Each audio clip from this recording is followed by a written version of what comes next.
Christ clean me up. Christ clean me up.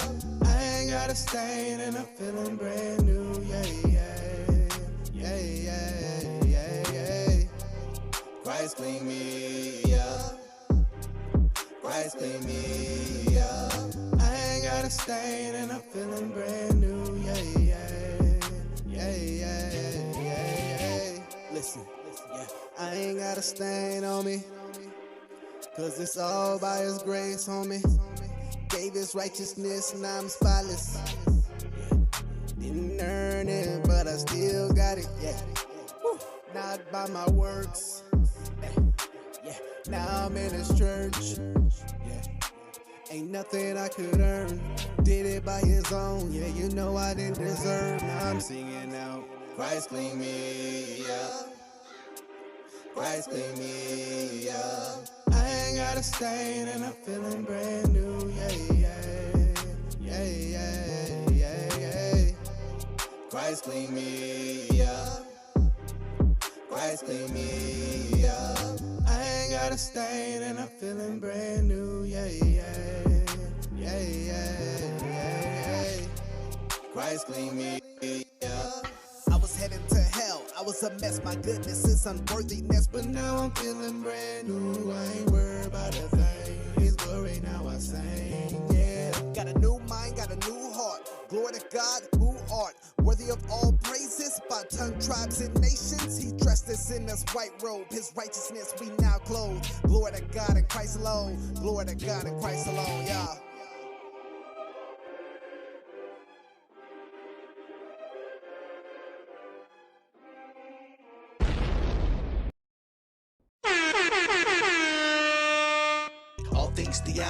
All things theology, we chop it up properly without an apology. Gotta get doxology to God hollow, because this is how we do it at All Things Theology.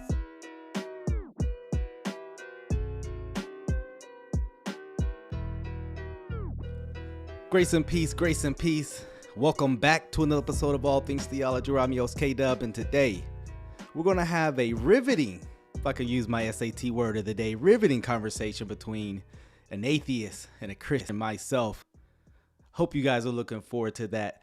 I am going to bring my guest on and we're going to have like I said, a riveting conversation. So what's going on, man? Yes, that's right. Not much. Just hanging out. That's Hoping cool, you're doing man. all right over there. Absolutely, man. So we are both actually in the state of Texas. We are. Yeah, you're I am central. Yeah, and I'm northern, so you know, Gotcha. I like the North Texas area. I lived in the South Texas for a little bit in Corpus, so a little souther than you. Yeah. Oh man, that's in the armpit. Yeah. How'd you like that humidity? Oh, it was terrible. It was terrible. Yeah, but... I bet it was. So how about this, we man? are both in Texas. That's right. Yeah. So why don't you introduce yourself? Tell the people who you are. What you do, and you can go from there. My name is Robert. Apparently, I'm the resident atheist. At least as it pertains to this, I was actually born and raised a Christian. Spent 39 years practicing the faith, knocking on doors, doing all the stuff that apparently I was supposed to do. And then at the age of 39, no mas. Now I'm on Twitter, I'm on YouTube. Apparently, like you, I'm on Spotify. And that's right. You know, all the stuff that comes to my mind, I get to spit it out now. Now I'm here on the show, which let me see if I can get this all out. It just hit me. I'm an atheist, but I'm pretty sure either you or maybe some of your followers actually believe I do believe in a God, or I know there's a God. Let's see if I call back my Christian days. I know there's a God. I persecute Christians. I eat babies. What else? And I'm probably not an atheist. Someone, either you or someone in the side chat, will probably show me that I'm an agnostic. How close did I come? You were about far left field as we can get. I tried. Yeah, that's interesting. No, but that's my background. Okay, that's cool. Yeah, we can talk about some of those. So you say you're a Christian. What made you apostatize? Well, let me see. I don't think it was just one thing. Mm-hmm. I'll speak for myself. I spent an entire lifetime asking questions. I would say the majority of those questions were answered with something that, on the level of subpar. Like the one that I always like to share is, and pardon me, I don't have COVID. The cedar, I don't know about North Texas, Central Texas, the cedar is ridiculous. Like the highest it's been in over 3 decades. So, bam. But the one that always sticks out, I asked my Sunday school teacher when I was a kid, what did Noah do with all the poop? She told me he threw it overboard. That answer for me was unsatisfactory at best. So I kept asking. Long story short, she told me. No, go ahead. Most people laugh at that story anyway. Okay. It's true. All right. She told me, if you keep asking that question, you're going to go to hell. And if anyone who knows me knows, I'm a mama's boy. She finished that off with, and you'll never see your mother ever again. So that's where my questions always ended up, pretty much in the ants or dumpster fire. And then at the age of 39, I was just like, you know what? Got tired of unsatisfactory answers. So here I am. All right. Stuff just didn't add up. All right. Okay. So because of poop. All right. Well, interesting. But I didn't say it was because of poop. I didn't say it was poop. That was one of the reasons. That's the story. Yeah, that's the story that stood out in my mind. Okay. So yeah. Okay. Interesting. All right. Well, so I'm a Christian. I've asked growing up questions that I didn't receive satisfactory answers. Right. So we share similar experiences from that standpoint, but we went 2 different ways with that. That caused you to kind of leave the faith, whereas that caused me to search and to dig into more of the faith and read apologetics, philosophy books from brilliant men, Christian men such as Cornelius Van Til, Greg Bonson, Jason Lyle, so many great Christian thinkers and philosophers out there. So let's start from this standpoint, because I had a conversation recently, and one of the things we really stuck on was epistemology. I'm not sure if you're familiar with that subject, but nevertheless, study of knowledge. Yep. Theory of knowledge. Absolutely. So what is your? I've heard of it. Yeah. What is your epistemology? What grounds your epistemic framework? I don't even think about it, to be honest with you. You don't think about how you know things? I test how I know things. Yeah, but how do you test something without knowledge? Like I said, don't think about it. Like right now, I test my knowledge every day. This is not rubbing alcohol. I'm pretty certain of that. Every time I drink it, my kidneys don't botch. So it just seems to work. So you test things before you do it. Do I test things before I do it? Yeah, it seemed that's how. I'm not sure I follow that. Try that one again. Well, please. It seemed you were saying, well, this is not rubbing alcohol, what you're drinking. I'm assuming, is, right? Because it doesn't botch your kidneys. So you test it before you have knowledge or certainty about it. Define certainty. Don't we test our vehicle every day we get into it? So would your answer be yes to that question? I don't know. You don't know how. I'm not sure where you're. Well, I'm not sure where you're going with this. Well, you don't have to know where I'm going. I want to make sure. I do. I'm asking, how do you know things? It seemed like you're saying you test it. I'm saying this is something that I don't think about. I test things because this is the practicality that works. How do you test something you don't think about? Do you give your car an all-point inspection every time you turn it on? Well, right now I'm asking about your epistemic. And I know, and that's what I'm asking you. We test things on a daily basis, so I'm asking you, do you test your car from bumper to bumper before you start it every day? So your answer is yes. You test things before you know about it. I didn't say that. I asked you, do you test your car from bumper to bumper, Chris? No. You want me to give you an answer? Okay, exactly. So I'm asking you, do you test it without 100% knowledge that it's not going to blow up, that the brakes aren't going to fail. But I'm asking about your let me give you my epistemic certainty for what I know. All right, let's do it. You're not willing to give your position, and this is actually the problem with a lot of atheists. But I'll stop. My epistemic certainty comes from revelation on God. In the same way you do. We both know things based on revelation. Stop real fast. Stop. Yep.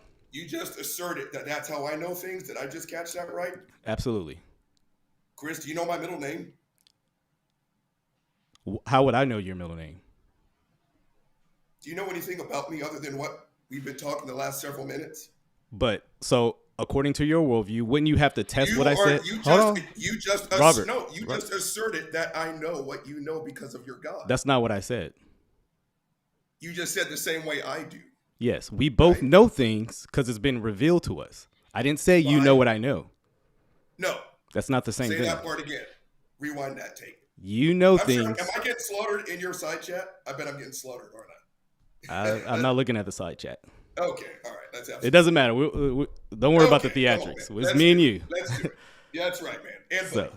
And your buddy. And the four people on your wall. But I said we both know things according to it being revealed to us. Okay. We both are revelationists. Are we? I just believe you're not consistent with that. Okay. But I learned something about myself. Apparently I'm a revelation. I'm here to teach too. Okay. Let the learning begin. So let's go down this route because let's get into an example of this because I did this recently. Wow. Am I too loud? No, there was some static, but it's all good now. You good? Okay, cool. So I did this recently. I had a dialogue with an atheist. You may know of. Yeah, you know of this person because I think this is how me and you kind of got connected. Oh, yeah? To Beat the Cult. Nikki. Yes, Nikki. Yes. So we had a conversation. For quite some time. Yes, we had a 3-hour riveting conversation. Wow. And one of the things I asked her is what is her basis for morality? How does she know something is right or wrong, or can you know? Or do you agree with Richard Dawkins, who says the universe we observe has precisely the properties we should expect it there? If there is at the bottom no design, no purpose, no evil, no good, nothing but blind, pitiful indifference. So Richard Dawkins' foundation for morality is there is no such thing as evil or good. Would you share in that statement? We always have to answer for Richard Dawkins. That's kind of. Do I believe? Am I at the second part that there's no good or no evil? Oh, I'm sorry, Chris. Did I lose you? Okay.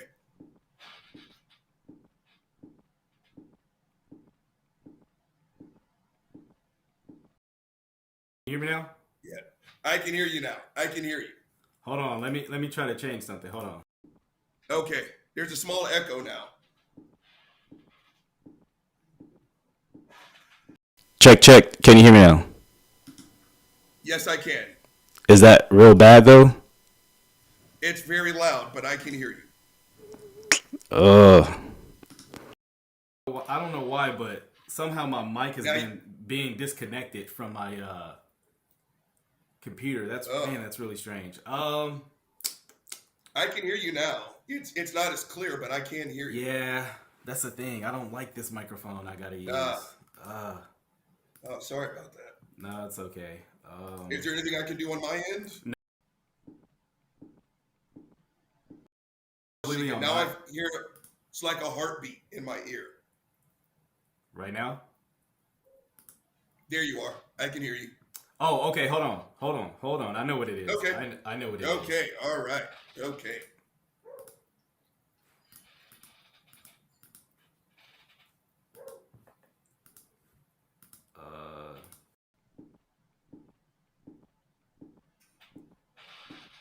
Heartbeat. Man. Technology, man. Technology, I hate it. It's something else, ain't it? Absolutely. And we can't live without it. Sure can't. Well, Well, we used to once upon a time. Yeah. All right. Well, we'll just do this crappy audio. All right. Yeah. Whatever. All right. I mean, Very it is good. what it is. All right. So, yeah, would you agree with that statement from Richard Dawkins? Pretty much, I'm asking. Do you agree that? Are you of the framework that says morality is subjective or objective? I'll be honest about that.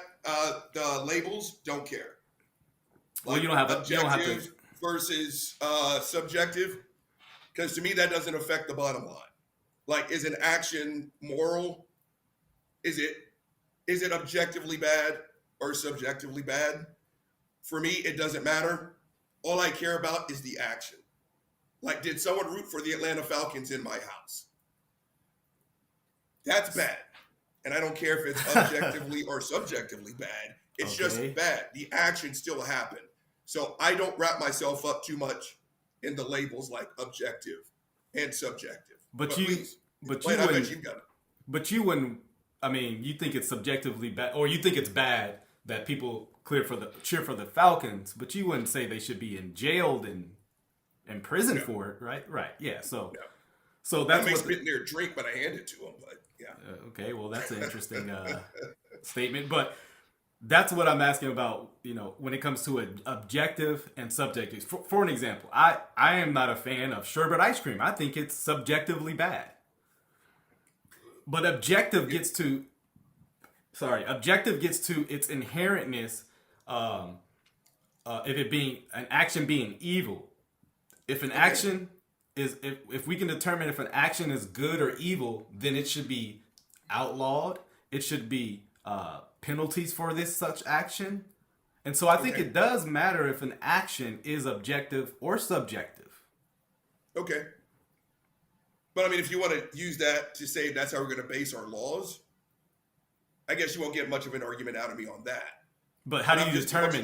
Go ahead. What's that? But how do you determine if an action actually is objectively good or bad? Well, I'll say how I can tell it's good or bad because I don't do the objective stuff. Well, did it cause good or did it cause harm? It does matter because if it's subjectively, it's based on. It's not inherent. It's not. Again, it's you like chocolate ice cream. I like vanilla. I mean, who cares at the end of the day? So an action being objectively good or evil, it actually does matter. Are you talking about something bigger than ice cream and who we root for on football Sundays? Yeah, I'm talking about moral actions. Yeah, moral things. So is rape objectively bad or subjectively bad? I will be honest with you right now when I tell you that's usually not a road I go down. But it's a real life example. Yes, I'm very well aware of that because it's what I do for a living. You rape people for a living? Yeah. I'm a women's self-defense teacher, Chris. Oh, okay, cool. I mean, we're talking about rape. I didn't know we were talking about defense. Right. Well, I teach them how to fight. Well, I appreciate you for your service there.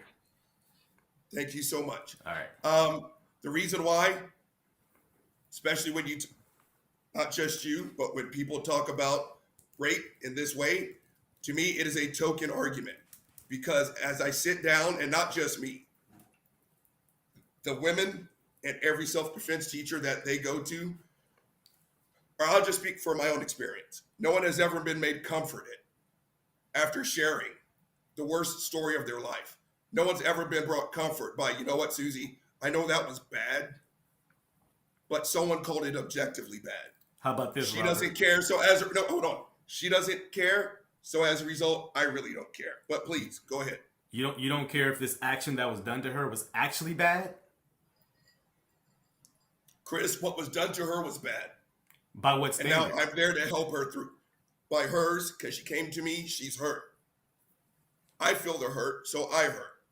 And that's really it.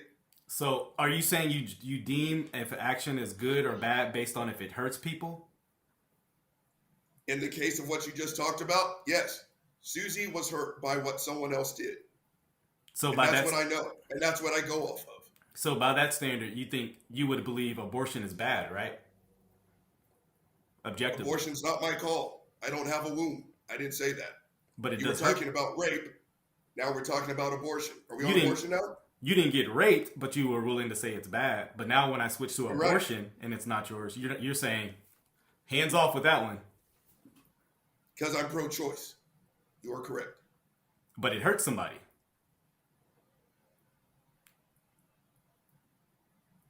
Seems you have a very arbitrary definition of bad. Not to me. It works for me, Jack. This is pragmatism. If it works for you, works for you. That's what the rapist says. Wow, dude, could you not go down the rapist portion? I understand how that's a tough position to deal with for an atheist. Stop. Do not make light out of the topic of rape. I'm not making light of it. Would you have that discussion with someone who was just raped? Would you go down this objectively wrong road?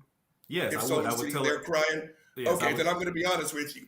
You are bad at being a human, Chris. Well, if you're going to sit there in front of a person, you don't have a standard to call me bad. And I don't care, and I do not care. So if you're going to sit it's like calling me good in your world. I'll take the compliment. And if you are going to sit I'll in take front that of compliment. someone who is telling you about the worst day of their life, and you're going to say, well, Susie, was it objectively wrong? No. I wouldn't say that. I would say what was done to you was objectively evil. And the person who did this to you should be put to death because that was an evil action. I wouldn't tell her what you would say. Doesn't matter what happened. You hurt. That's your worldview. Say that? Yes, absolutely you No, did. it is not. No. Everyone's listening. You know what? Everyone's and I know listening. that. And I'm very well aware of that. And here's the thing. Greg Bonson, presuppositional, right? Absolutely. Okay. So you're going to sit there and put words in my mouth. You're going to take my words. This is recorded. Chris, stop. This is recorded. Very good. Everyone heard what you said. Another trick that a precept pulls. Interruptions and stacking statements and comments on top of others. Not letting the person you're talking to get their feet set. Set those feet. I'm a presuppositionalist. I'm all for giving you enough rope to hang yourself with. That's nice, Steve. Because the atheist worldview is contradictory. It can't live consistency in the world that it lives in. Because this is God's world. Word to your mother. Did I just say that atheism was my worldview, Chris? Are you an atheist? You have a mustache. I'm not a mustache, though. You're an atheist. See, this is actually where it's okay. Here, I'm also left-handed. Okay. I'm also bald-headed. But you're not a left hand. You're not a bald hand. These are features you have. And none of that. Not your worldview. I'm actually talking about Robert Reed now. So would you mind if you let me talk about myself? But you're conflating what a worldview is versus features you have. Do you understand what a worldview is?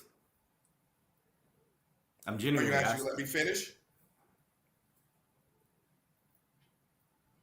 Can I finish? That's a yes? Okay. Atheism isn't my worldview. Say that again. Atheism is not my worldview. Why is it not? It doesn't speak to how I interact with the world. What is your worldview? Don't know. Would you like to give me some suggestions? Well, I can't. Well, yeah, Christianity. How about that? Okay, all right. I'm a Christian now. All right, Where do I sign up? Where do I sign up? So Robert has told us. Do you get some steak knives? Robert has told us he has repented and believed in the God of the Scripture. Oh, man, I feel so much better. He has abandoned his atheism and come to the God of truth. Absolutely. Oh, it feels so good. How bad are you going to edit this film? This is at live. This can't be edited. This is getting edited. But go ahead. There's no reason to edit this. Okay. Yeah, so you have a humanistic, naturalistic, anti-God worldview. That is the world in which that's the way in which you see the world. I have a Christian worldview. I see the world through my Christian lens. Man, you stuck a lot of stuff in there. I'm anti-God? You don't believe in God, right? No. Yeah, you're anti-God. I atheist. No God. That's your worldview. Anti-Brussels sprouts? I mean, dude, that's... not believing in God does not inform. Brussels sprouts are not a worldview. This was something you don't know what a worldview is. Is this atheism? Come on, Nikki did way better than this. Keep going, Chris. Yes, it doesn't seem you know what a worldview is. Brussels sprouts are not how you see the world. They're not dependent upon how you see the world. It's a food. It's not a philosophy. A word. Are we going to have a mature conversation, or? I'm asking you the exact same question, Chris. I'm actually dealing with what you're saying. You're just Brussels sprouts and bald head. That. Exactly. Did you hear me say that atheism does not, or my non-belief in your God does not shape how I see the world or how I interact with it? It absolutely does. Want me to show you how?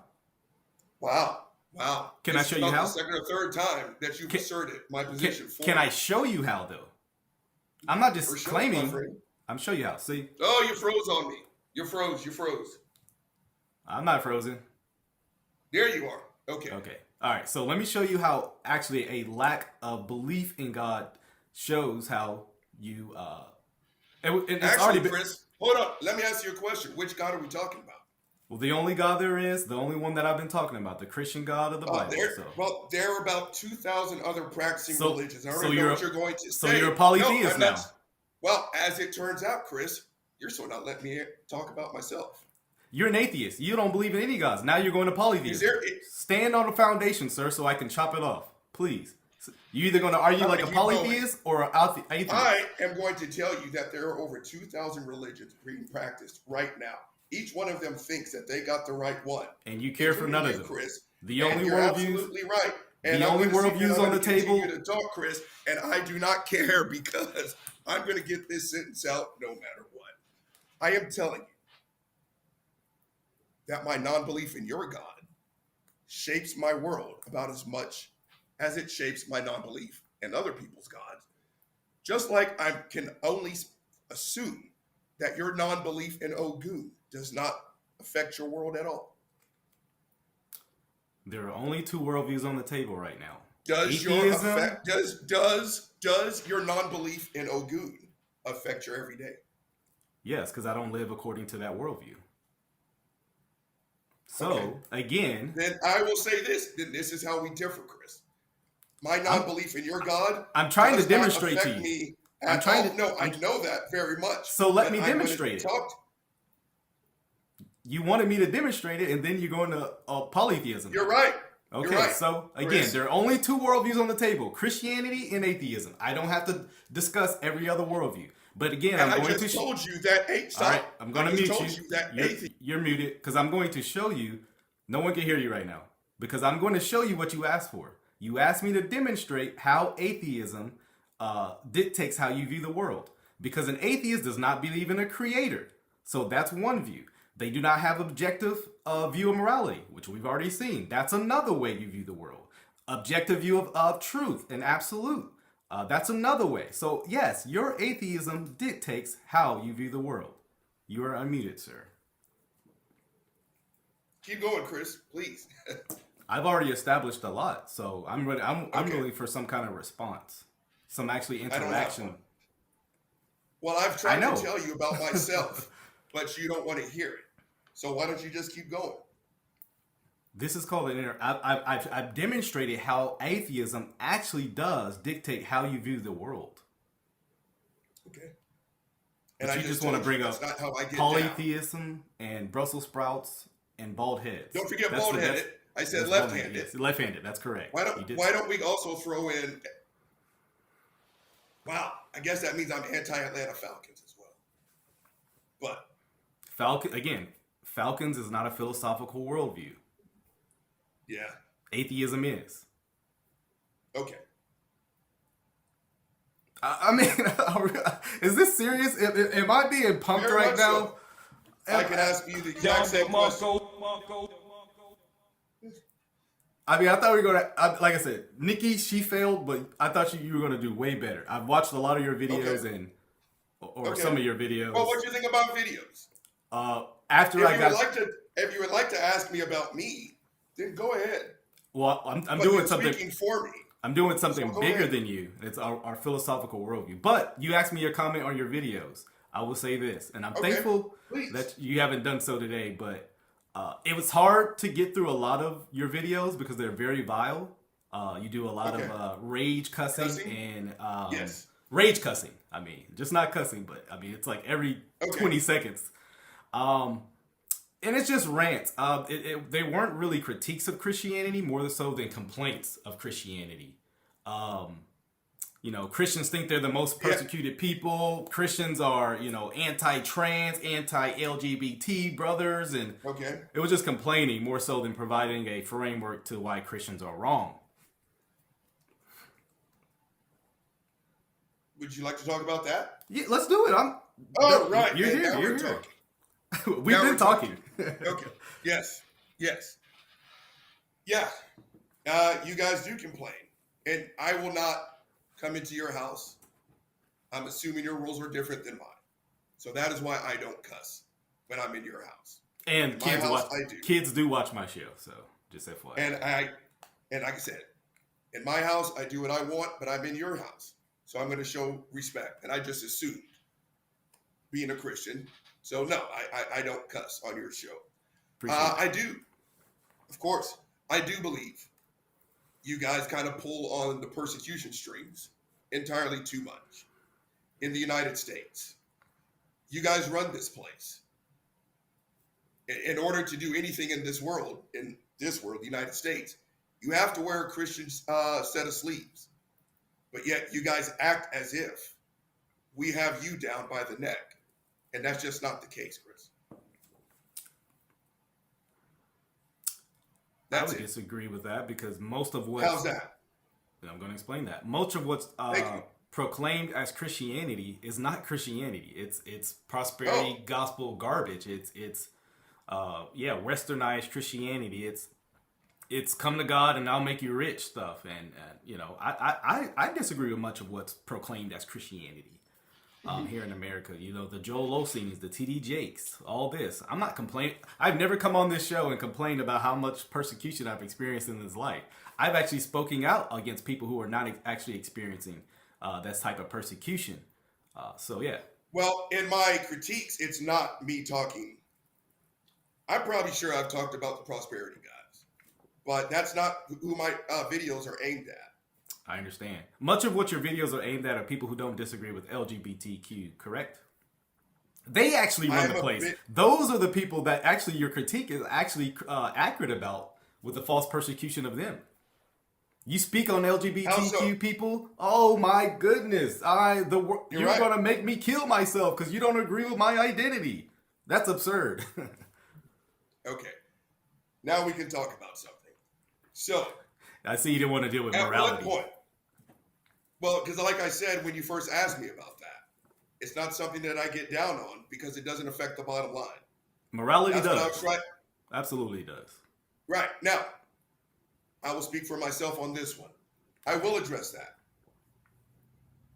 Morality, right, wrong, whatever you want to call it. I feel what you're saying to a degree.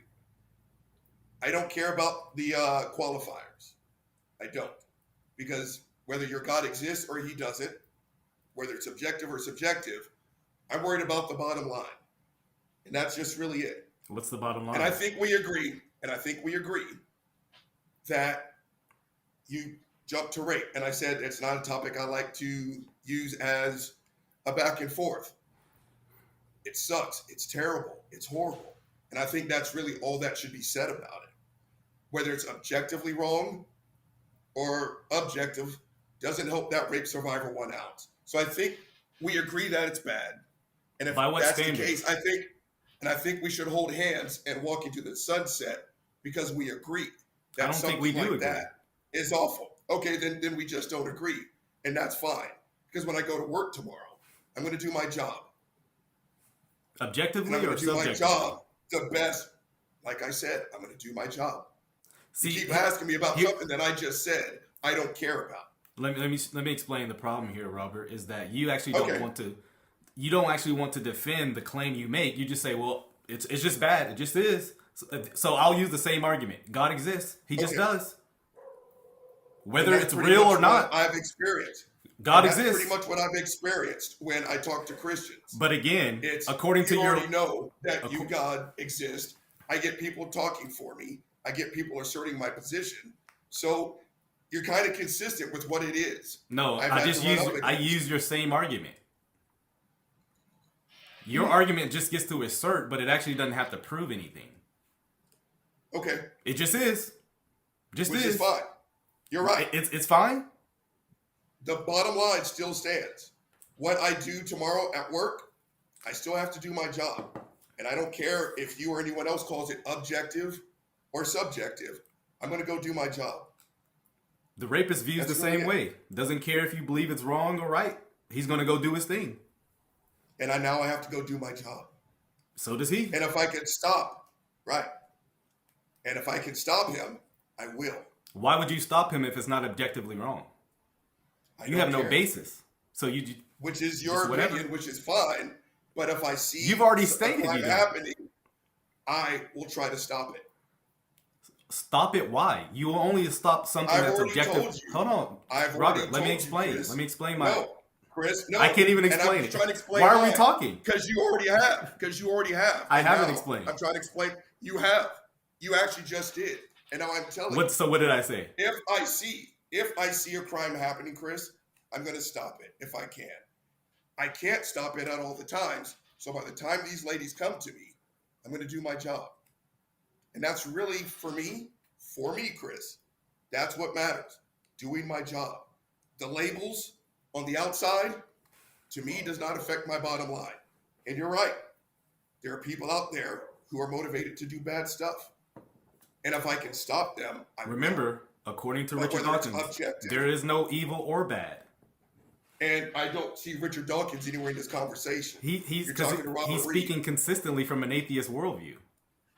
Because that's why you don't want to argue the whole thing about objectivity. It matters a lot more than you're willing to grant it. In your opinion, Chris, knock yourself out. But again, explain this. Whether I'm right or wrong, you have no foundation to say I'm right or wrong. I'll just do my job. I'll just do my job. Just like you. And saying it's objective changes my job. How? On a basis of something being a crime, how do you determine if that crime is something that's good or bad? For example, slavery once was dominant in this culture. It was legal to have a slave, to force somebody from another country and to enslave them. On that basis, I want you to actually answer the question. On that basis, why shouldn't have slave masters done their job and continued on with slavery, since it was the law? Wow, you really went for it there, didn't you? Slavery? I think slavery sucks. By what standard? It was once legal. Mine. I know that, Chris. You weren't alive then. Mine. You weren't alive then. I'm directly affected by it. So what? Well, that's your opinion. But it hurts me. You weren't alive. And I don't care, Chris. You don't care. There we go. There we heard it. You don't care. That's the real reason. That's the real reason. Go ahead and monster edit that and send it out to your followers. I don't need to. It's right here. People are seeing this. Go ahead. You're right. You're right, Chris. You don't care if slavery is wrong. Yeah. Yeah, you didn't even hear what I said. Yep. You don't care. You don't care if it's objective or moral. So I gave you something that was once legal. You said we should be following the law. It's a crime. You appealed to the legal system. I didn't say that. You didn't do that. You didn't do that for rape? That it's against the law? You'll stop it because it's against the law? No, that's not what I said at all, actually. So why would you stop rape? I don't like it, Chris. I don't like cheese on my burger. So what? I'm not going to stop it at the McDonald's drive-thru. Okay. And if you're going to put cheeseburgers and rape in the same sentence, there's really not a big need for us to continue. If the basis of your morality is you don't like it, then it's just going to answer the question. I didn't say anything about legality. I didn't say so what about slavery. You said it was against the law. I actually did not. I did not. You said it's a crime. I said I don't like it. And if I can stop rape, I will. So why will you stop it? This is, like I said, however many minutes ago, this is presuppositional apologetics. You're going to continue to stack stuff on top of stuff. We can stick with one issue. Doesn't matter. You're still going to interrupt.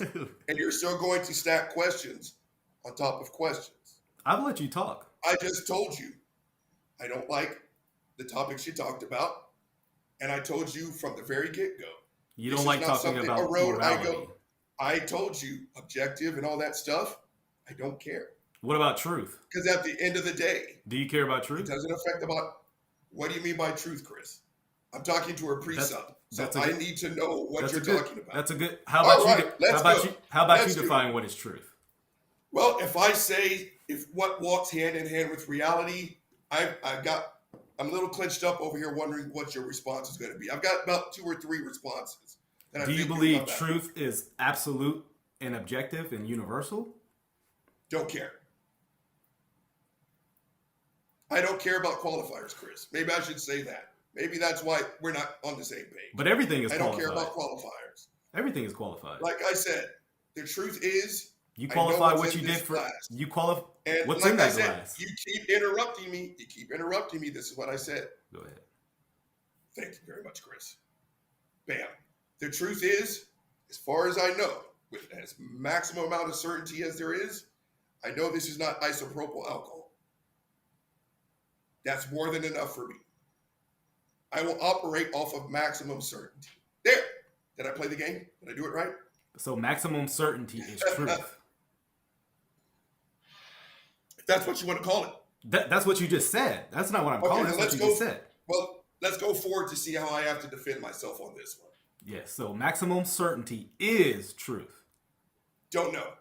Because I don't know where you're going with this, so I'm just going to see how it goes. Is this how you tell someone? When the atheist comes No. You know what? Let me finish my sentence. Let me finish my sentence.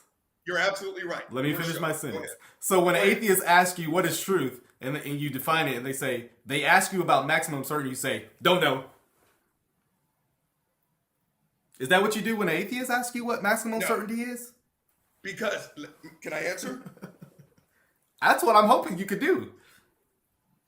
That's a good one, Chris. No, the reason why you slow play every answer when you're talking to a precept is because they will twist your words and say something like it's against the law or whatever. I have said repeatedly, I do not care about qualifying labels. I don't. So when I tell you maximum certainty is good enough for me, yeah, you're right. I have to pump the brakes because I'm talking to someone who's very skilled at playing the game. The only one playing the game is you. No. Because you're not willing to defend anything. It's like nailing Jello on the wall. You're right, because yes, I know. When you talk to a precept, when you talk to a precept, and when you do your clips and put them on YouTube, make sure you put this one out there. When you talk to a precept, you got to realize they are already 5 steps ahead of you. Absolutely. I do not believe. Thank you. Good. I do not believe that precepts have conversations. I believe precepts push people through flowcharts. No, we expose the contradictory worldviews of yourselves. I have told you who I am and what I believe in, and you have told me that I'm wrong about myself. Yes, you're wrong about your worldview. Absolutely. Right. I told you we were going to disagree. Right. And you know what? What do you think was going to happen? And you know what I have not done to you? That. Silence? I realize you are a Christian. I say, knock yourself out, Chris. What haven't you done? I have not said what you are doing to me. And what, saying I'm wrong? There's no. Go ahead, Chris. Finish up. Let's go back to. I'm asking what I don't know what you're talking about right here. I'm asking for clarity, not a gotcha moment. What are you saying you haven't done to me? Hashtag unprofessional. I haven't spoken for you, Chris. Not a single time. I haven't spoken for you. I'm asking about your worldview, and I'm challenging that. That is all you have done is speak for me. You've told me that I'm wrong about atheism being my worldview. You've told me what I've said about rape and slavery. I haven't said atheism isn't your worldview. I actually said it is. I know, and I said it is not. Then you said I don't care about slavery.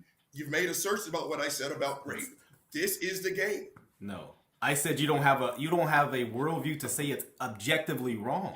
And you've responded. I have repeatedly told you I don't care about that word. Yes, exactly. I don't care. Exactly. Right. About the work, about what? What don't I care about, Chris? This is going to be discussion. About it being objective or subjective. You don't really care about it. And do you remember why I said I don't care? Because it doesn't matter. That's not what I said. What did you say? I said it does not affect the bottom line. It doesn't matter. Right? Right. No, that's not what I said. I would like you to use what I just said. Okay. So I realize you are a pre-sub. I said I do not care. You can call it fire trucks, Chris. What is the bottom line? At the end of the day, all I care about what happens. That's it. What is the bottom line? What we are talking about. Whatever you want to say, is it objectively wrong? Whatever. I don't care about those terms. It's about the 33rd time I've said it. What about the All concept? I don't care if you call it the concept. That's what I'm arguing. Not you can call it. And I'm telling you, the concept is what I'm getting at. Chris, do you care about figure skating? In what way? That's an honest question. In any way. Do you care about rhythmic gymnastics? In what way? In any way. Yeah, but you got to define, because I've been defining in what way I say we should care about morality. Okay. So you got to define what you mean. Does the topic of my toenail clippings interest you at all? In what way? What, Chris, name something that you have no interest talking about. No, I want you to tell me in what way. And I am asking you, Chris, is there a topic that when someone brings it up, I care about everything. Like, you know what? In some way. I'm not interested. Okay, then that's where we differ, Chris. Why don't you want to define your terms? Almost an hour. But you want me to define my term. Yeah. Because apparently you care about everything in some way. I have told you for almost an hour. Objective versus subjective isn't a topic I really care about. So, do you believe people should be logical? Like the laws of logic. Are you about to hit me with pizza sleeps fast under the west, therefore nope. no budge? Okay, it's going to be a different one. So remember, you've done more. You've been doing more assuming about me than vice versa. But go ahead. Do you believe? I don't agree. Do you affirm that people should be logical? Should they be? It depends on how they want to be received. Chris, you don't have to be logical. You also can't expect me. Go ahead. I want to hear whatever you're going to say. This is going to be a good one. Do you believe people should be logical? It would be helpful, yeah. If you want to have a conversation, are we talking about conversations? Yeah, absolutely. Should I be logical in this conversation? If you want me to respond logically to you, it would be nice if you responded logically to me. Now, if you're saying, do you have to? Chris, as far as I'm concerned, this is something that you and I have in common, my friend. All we have to do is stay black and die. Everything else is I don't believe that. I don't believe that. That's not a commonality we share. Then I will speak for myself. There you go. All I have to do in this world, I apologize for speaking for you. All I have to do in this world, Chris, is stay black and die. Everything else is a choice. If you don't want to be logical to me in a conversation verbally, then there's going to be an after. It's just a matter of, are you okay with the after? Cool. So people should be logical. So the laws of logic are universal and objective and absolute. The very thing you don't want to appeal and stand on the foundation of. If I'm not mistaken, because I'm also not a philosophy guy, the laws of logic are a description of reality, right? Yeah, which is absolute, universal, and objective. Whatever you say. I'm not a philosophy guy. So the very thing you don't want to stand on for logic, you've thrown out the window and said it doesn't matter because it doesn't affect your bottom line. I'm also listening to someone who's got something to push. Are you the ultimate philosophy guy? I do have something to push. God's law, God's standard. Great. But I don't believe in your God, Chris. But it's irrelevant. You're right. You've thrown off the standard for you've landed off the foundation of objectivity, so it doesn't really matter what you think. Okay. I'm dealing with someone who just said objectivity doesn't matter because it doesn't affect his bottom line, and I should care if what you think about God. No, I don't care what you think about what I believe about your God. I don't. I think we agree on that, do we? About what? Agreement assumes a certain standard of objectivity we can actually agree and stand on. But you've already thrown that out the window. This is the absurdity of atheism. This is the absurdity of atheism. Atheism makes no sense. Morally, philosophically, and I objectively. will say the exact same thing about Christianity. But you have no standard to stand on. You've already thrown objectivity out the window. Standard. I've got my standard, and that's good enough for me, Chris. What is your standard? Let's hear this. Robert Reed. Robert Reed is so my what? standard. Exactly. Just like I say, so what? Robert Reed was born and he'll die. That's the beauty of it. Exactly. And you don't have to listen to a word I say nor believe a word that I say. You are not the standard for objectivity or morals. Nobody goes to you to find out what is truth. And I don't care if they do. I don't care. So you cannot be the standard. For me, that is all I need. My family seems to think I'm pretty cool. So truth is subjective. What's that? So truth is subjective, since you're the foundation for it. For you, that's a subjective appeal. Whatever you say, dude. Whatever you say. How's that an argument? How's that an argument? Whatever you say. And if you allow me to finish, I will answer.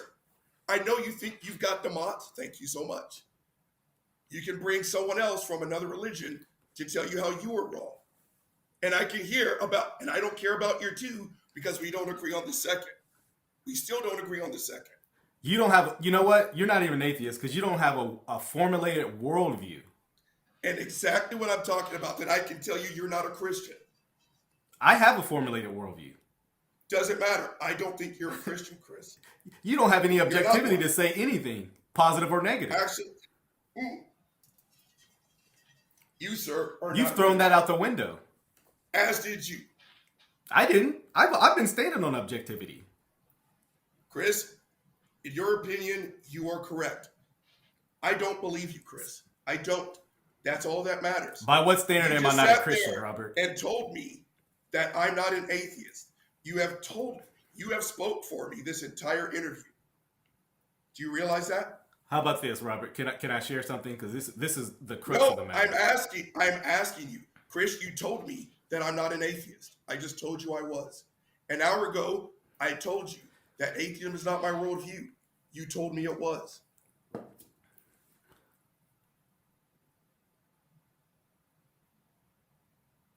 Your show? All right, so I'm going to share this because this is very interesting. I can't even call it a debate because you've left objectivity. But how about I didn't know this was a debate, Chris. You didn't tell me it was. A debate? I thought this was a conversation. Yeah. We already shared that. We kind of had the joke pre-show about us disagreeing. Yeah, the debate conversation with disagreement involved debate. But I do want to share this, and if you could allow me to actually get this out, okay? Go ahead. Because this is actually important. This is the reason why I do what I do on my channel. The reality of the matter is, Robert. Yeah, the reality of the matter, Robert, is that we've all sinned against the holy, infinite God. And we will stand before this God, whether we suppress this truth and the righteousness, and this can be done various ways, or rather we believe in him. We'll stand before God, and we'll give an account for every word we've done. And unless Robert, Chris, all the listeners out there turn to Jesus Christ in faith and repent of our sins and trust in what he did, he died an atoning death. He lived the life we should. He died on the cross and rose from the dead. Unless you believe that, you will perish in your sin. And not only that, one of the good things about the gospel is that he did not only come to die for our sins, but he came to change our way of thinking. The Bible says that our way of thinking is absurd when we reject this. There are only two religions at the end of the day, God or absurdity. Robert, you have chose absurdity, and I pray that you will repent of this. What is your response to that, sir? I don't have one. I don't believe what you just said was true. You have thrown out objectivity. Tell me about objective. I know you were going to say that. You've thrown out reality, absolute, all that. Saying you don't believe something is irrelevant. I want you to refute it. Do you think? Why should I? I don't have to. All I have to say is I don't believe. Okay. Chris, do you think I believe? Chris, do you think I believe what you said was true? How does one come to determination on two opinions? I actually asked you a question. Do you think I bought what you just said? I'm asking you what you just said. But Do you think I bought it? You're missing what I'm saying. You're missing what I'm saying. No, How actually, does one? I heard that. Chris, I asked you, do you think I bought what you just said? I'm not asking you to buy it. I don't really care. It's not for sale. You just gave me the gospel message, right? Absolutely. You You're commanded to believe it. That I repent. Okay. Not buy it. Do you think I believe it? Do you think I believe it? I know you don't. That's why I'm here having this conversation with you. So you just told me something. God or absurdity. That I don't believe. Whatever you want to call it. I told you I don't believe in Christianity, the Bible. And then you quoted me Christianity and the Bible. Amen. Okay. What if somebody doesn't believe in logic? Can I use logic now? Knock yourself out. Can you use you. logic now? What do you mean? Someone says, I don't believe in all that logic stuff. Can I use logic? If you want to.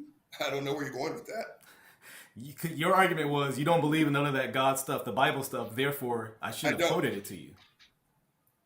So if someone doesn't believe in logic, should I now throw logic out the window? I think I see what you're saying. You may absolutely throw logic out of the window, but you got to understand there is a 5 minutes after. Like if you want to pull aside Tim Bruggencake, because he does the exact same thing, and that's when he says, "Pizza sleeps fast under the west, therefore the mudge." Yep. Therefore, that's evidence of God. Hold on. I love that argument. Answer my own question. That's good for you. Now, you just sat there, and by you I mean Sai, because you haven't said it yet. You just sat there, you talked like someone who had a stroke. If you expect me to respond in kind, I'm not going to waste my time. If you would like to have a conversation that makes some semblance of sense, you've got to return the volley. So if you want to do the word garble, knock yourself out. Because you're going to say, well, I don't believe in logic. Then don't be logical, Chris. Then don't. But just don't act shocked and surprised when people don't respond logically back. But here's the point. Your word games, they don't affect the 5 minutes after. Go ahead. Here's the point. Once you throw logic out the window, you cannot have a coherent conversation. That includes you as well. So once you say logic can be thrown out the window, even saying that doesn't make sense is a nonsensical logical statement, which you lose logic to examine that, which you've proven your own absurdity at that point. Again. Okay. Go ahead. Oh, are you listening to what I'm saying? Every word. So what I'm asking, is all this supposed to prove to me that there's a God? Absolutely. Wow, that's a long way to go, my dude. No, it's very short. God or absurdity. If you don't believe that's my mom, I'm just going to tell you to go kick rocks. Robert, we've been proving this. We've been proving this. I don't buy or God or absurdity. You've been proving absurdity. Carry or absurdity. I mean, it's just the same thing.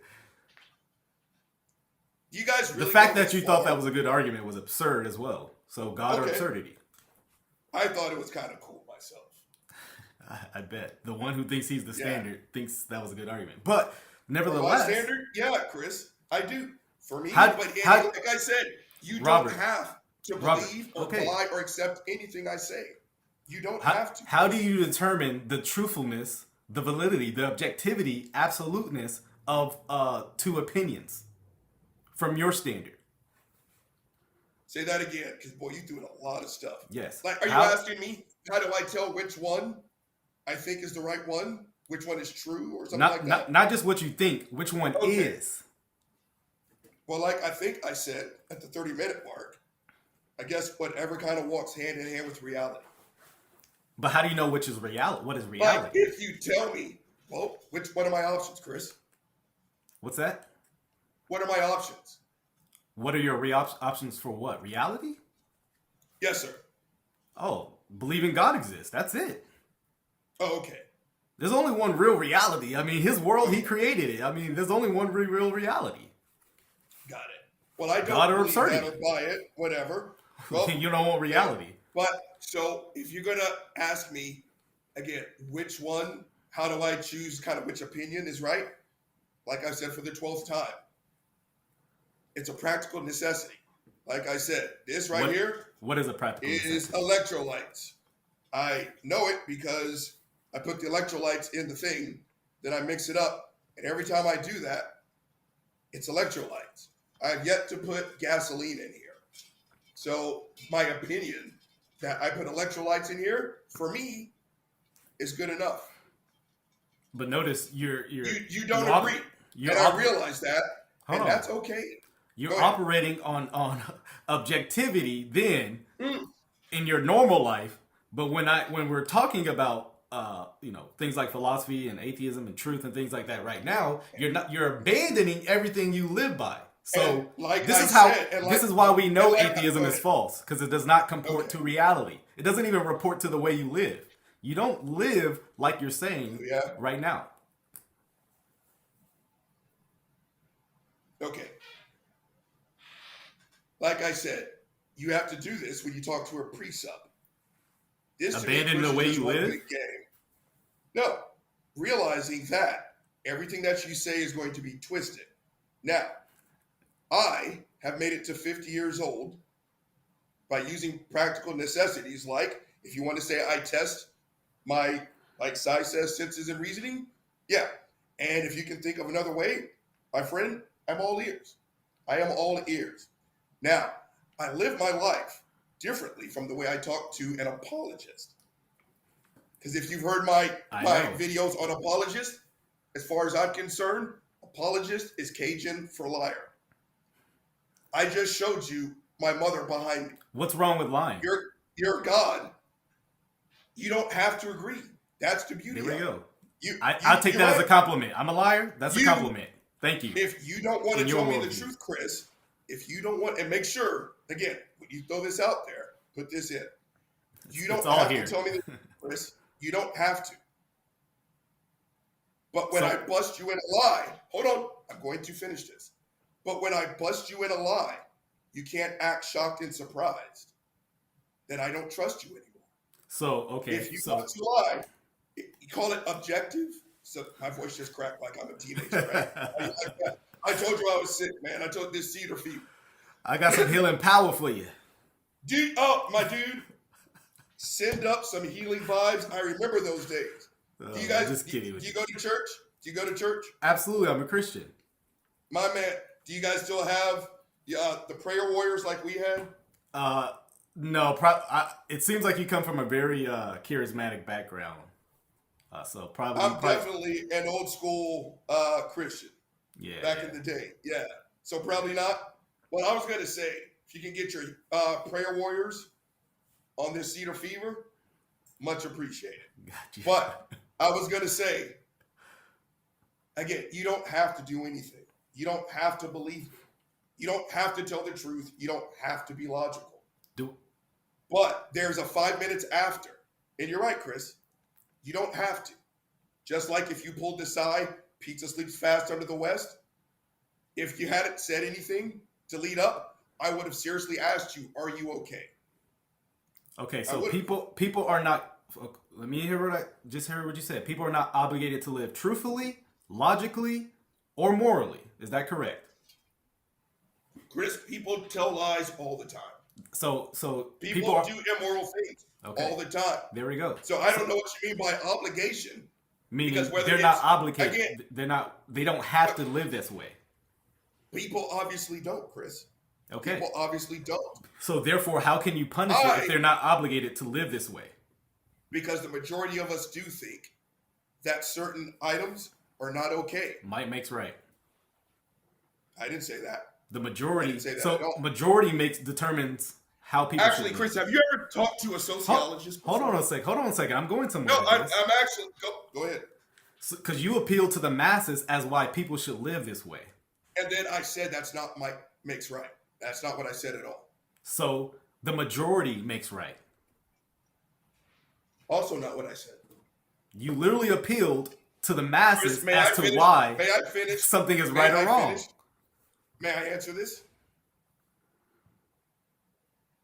I'm going to take that as a yes. I was asking you, have you ever talked to a sociologist about this? About what? Why people act the way they act. Oh yeah, I've talked to the greatest sociologists ever to live, ever to be about. Is it God? Absolutely. There we go. He made man. Okay. He knows man. Well, He knows society better than gotcha. anyone. My man. Okay. Well, I was gonna say, there you go. Got him. Slam dunk. Mic drop. Did I get owned? Was that epic? No, that wasn't. Okay. But I was going to say, I sweat for a living, Chris. You sweat? I do. Oh. My job's very physical. Me too. I sweat. There you go. Well, what I was going to say is there are sociologists, the study of human behavior. They can give you a better answer. I sweat for a living. Do you know what an omoplata is by any chance? I do not. Okay. Can you think of 3 ways to get to an arm bar from someone's back? Oh, I've done jujitsu, so. My man, there you go. Well, omoplata is part of jiu-jitsu. Oh. My point is, you're asking a fighter questions that a sociologist is qualified to answer. Well, then you shouldn't have asking an atheist questions and then acting that's a gotcha is like me asking you, where's the horse bite on the human body? That sounds like that sounds like an admission that I did get you because you're not studied in this field. I don't think I said anything other than that. Chris, can you point to your horse bite? If I told you to attack the horse bite, where is it? Here's the difference. You're exactly. Here's the difference. Here's the difference. May I finish that, You Chris? came onto a podcast to discuss things like truth, morality. I was very clear that's what we're going to be talking about. Right, and I told you, I don't care about objective and subjective, and that's all we've talked about. I've told you what I do care about when it comes to talked about morality. Absolutes. We talked about logic. And I said I don't care about absolutes because I put that in the same game let me get and this I correct. told you about logic, and I said about logic, Chris. You are not obligated. You don't have to be logical. But you can't sit there and then expect me to hear pizza sleeps fast and then say, I totally get that, Chris. Everything that you say is going to have a 5 minutes after. So by all means, please. Let me get this correct. You came on a podcast to talk about morality, truth, logic, the way we live in God's world. But then when I press you about it, you don't want to talk about it because it doesn't affect your bottom line. No, that's not what I said. I answered. That is exactly what you said. When you asked, it doesn't affect your bottom line. That's an exact quote from you. When you asked me about that pre-sup, when you asked me about that, I told you qualifiers. I know that, but you are acting like a pre-sup, and that's what I said. I'm not acting like a pre-sup. I am living consistent with my worldview. You are stacking and you are not. Points upon points upon points. We can stay with one point. Logic. No, I know that. Chris. Morality. We can stay with one. I don't have to stack. You don't have to. You don't have a worldview to address one thing, let alone a stack thing. Is that a fact? Really? So when I talk about logic, you ready? Okay, here we go. Yeah, I've been ready. Okay, so logic. Now, when I told you about logic, do you remember what I said? Yeah, you said it doesn't. It doesn't matter. That people should. No, that's not what I said. People living logically is not objective. Yeah, you said a lot of things. That's not what I said at all. Okay. So logic is objective. Nope, that's not what I said at all. So it's not objective. I said. You can't have logic being objective and not objective. You just stacked another point on top of a point, Chris. I was in mid-sentence. Okay. Go ahead. Let's say it is logic. That's not objective. There we go. I said. Everything you say has got a 5 minutes after because you asked me. What do you mean by that? You just stacked another question on top of a question. When you said, yeah, I feel the exact same way. When you said, talked about logic. What? I told you. Everything Bro, that what are you say. talking about, man? Go ahead, Chris. Go ahead. If I ask something, it's going to be me stacking something. So I'm kind of nervous to ask now. Are you nervous? It's your show. You're the one who's in control. I'm not sure about that. But God's in control. You know what I mean? Hold on. God's in control. I don't believe in your God, Chris. People don't believe in logic. God. So what? And just like you don't believe in anyone else's God, right? Yeah, it's only You're atheism or expecting more Christianity. from me than what you're willing to give yourself. There What do you are mean? thousands of other religions that you can't name. But yet you're going to sit here and flex on me. I don't I've know sat have to here and know. I've tried to I explain. don't know have to know every lie if I Then- know the truth. and then There's that is thousands why. of counterfeit And that- dollar and then bills. You 100% just stinking prove my point, Chris. Okay. Name 10 other religions, not name Christianity. Well, Christianity. It doesn't like I said. Exactly. I that's the only one that you know. I definitely And yet can. You're going to sit here. and then I go know of ahead. other religions besides Tell me the Christianity. tenet. That's absurd, but it's Tell me the irrelevant. tenet. It's Who is irrelevant. Ogun? Who is Ogun? I don't need to know every lie if I know the truth. Exactly my point, Chris. That's my You're going to point. sit here and flex Christianity, That's even my though point. you don't know what's You're- going on You've in made other religions. Look. And then you're going to sit here, Chris, and tell me when I sit here and I try to explain myself, you're acting like a priest. if what you're saying is true, then you can never be an you asked atheist me- since you don't know every you asked religion me- and every God you out there. asked me. It And- contradicts your own point. It contradicts your own point. If I have to know every worldview out there, every religion, every God to know the truth about Christianity, then you can neither become an atheist by that same logic. See? This is No. why you need logic. This is why you need No, logic. Chris. It's a great I argument. can easily say, I don't believe it. It takes, There it is. I don't believe it. There it is. right, But I'm willing to demonstrate. religion, and you have, and I don't buy Yes. it. I don't believe it. You have asked me question upon question. You've repeated question upon question. And apparently that is your proof of God. Because you have sat not there and answered it. quite literally said, that's also not true. Then you said, pizza sleep fast under the West. I never said that. You keep saying that. I've never said that once. You just said that it was a fantastic argument and that pizza sleeps fast under the West. You missed my that point. was proof of God. Then please explain.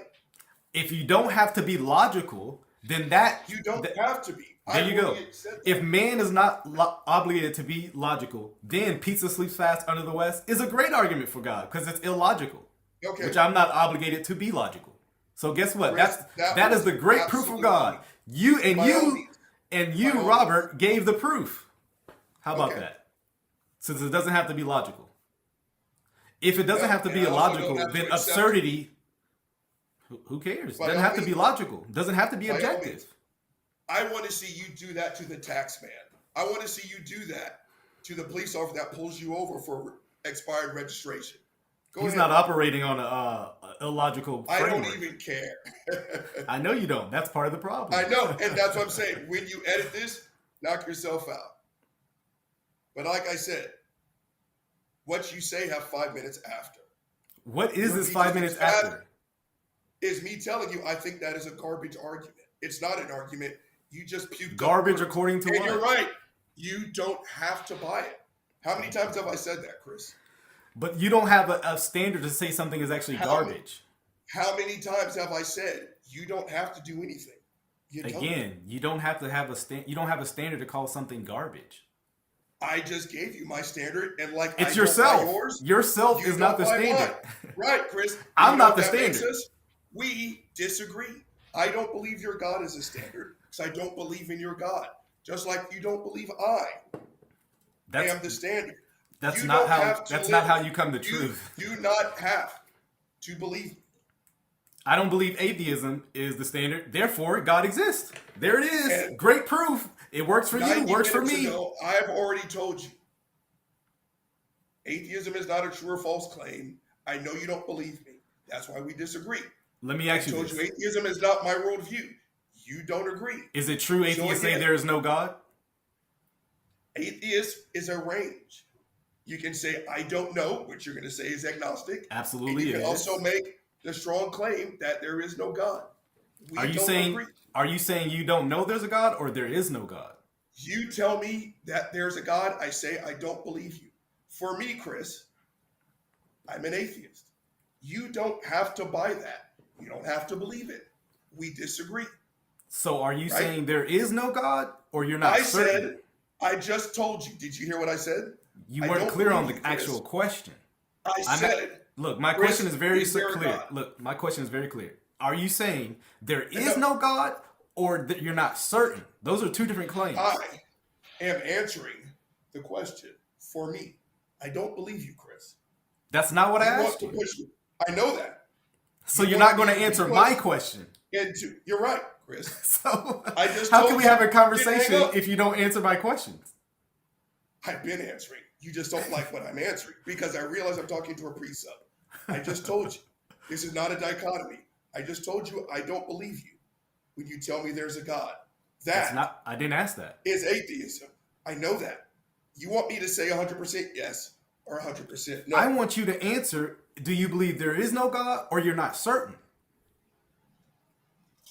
So you're avoiding the actual dilemma. Those questions You're right. would actually get you in. Yes, No, I understand. Chris, You would be in a because dilemma I answering know. either way. No, you Yes, you are would. a pre-sub, and I realize this is a game. So I you can just never told talk you to. I'm an There you go. atheist. This is why presuppositional because is there is powerful. no- People who are watching, because the atheist Good for you gets guys. their mouth shut and they're not willing to actually Yeah. answer the questions that they're being told to. Right. May I respond to that before we cut? No, you need to answer the first question I asked. No? Okay. I already did, but you're not No satisfied God with or that not answer. certain of a God? Which one? I don't believe you. That's not When what I you tell me asked There's you. a God, Chris. That's Okay. not what I asked you. Then we can either move on or bam. I just gave you my How can we answer. move on if you on won't why I'm answer an my atheist. questions? I just did. You just don't like the answer. You've already admitted you're not answering my question, so you can't answer my question you're not answering. Did you hear the answer I gave you? Yes, you said I don't believe you, but I never asked if you believe me. Exactly. That's So, what I so you're not consider actually answering my atheism. question. Don't change You are my question. absolutely correct. You're doing projection. You're actually doing everything you're accusing me of changing your I know. words, all this and Yeah. that. You're projecting. It's a projection fallacy. But again, you don't have to be Okay. logical in your worldview, so I guess it's okay. Hey, pizza sleeps fast under the west there for the munch.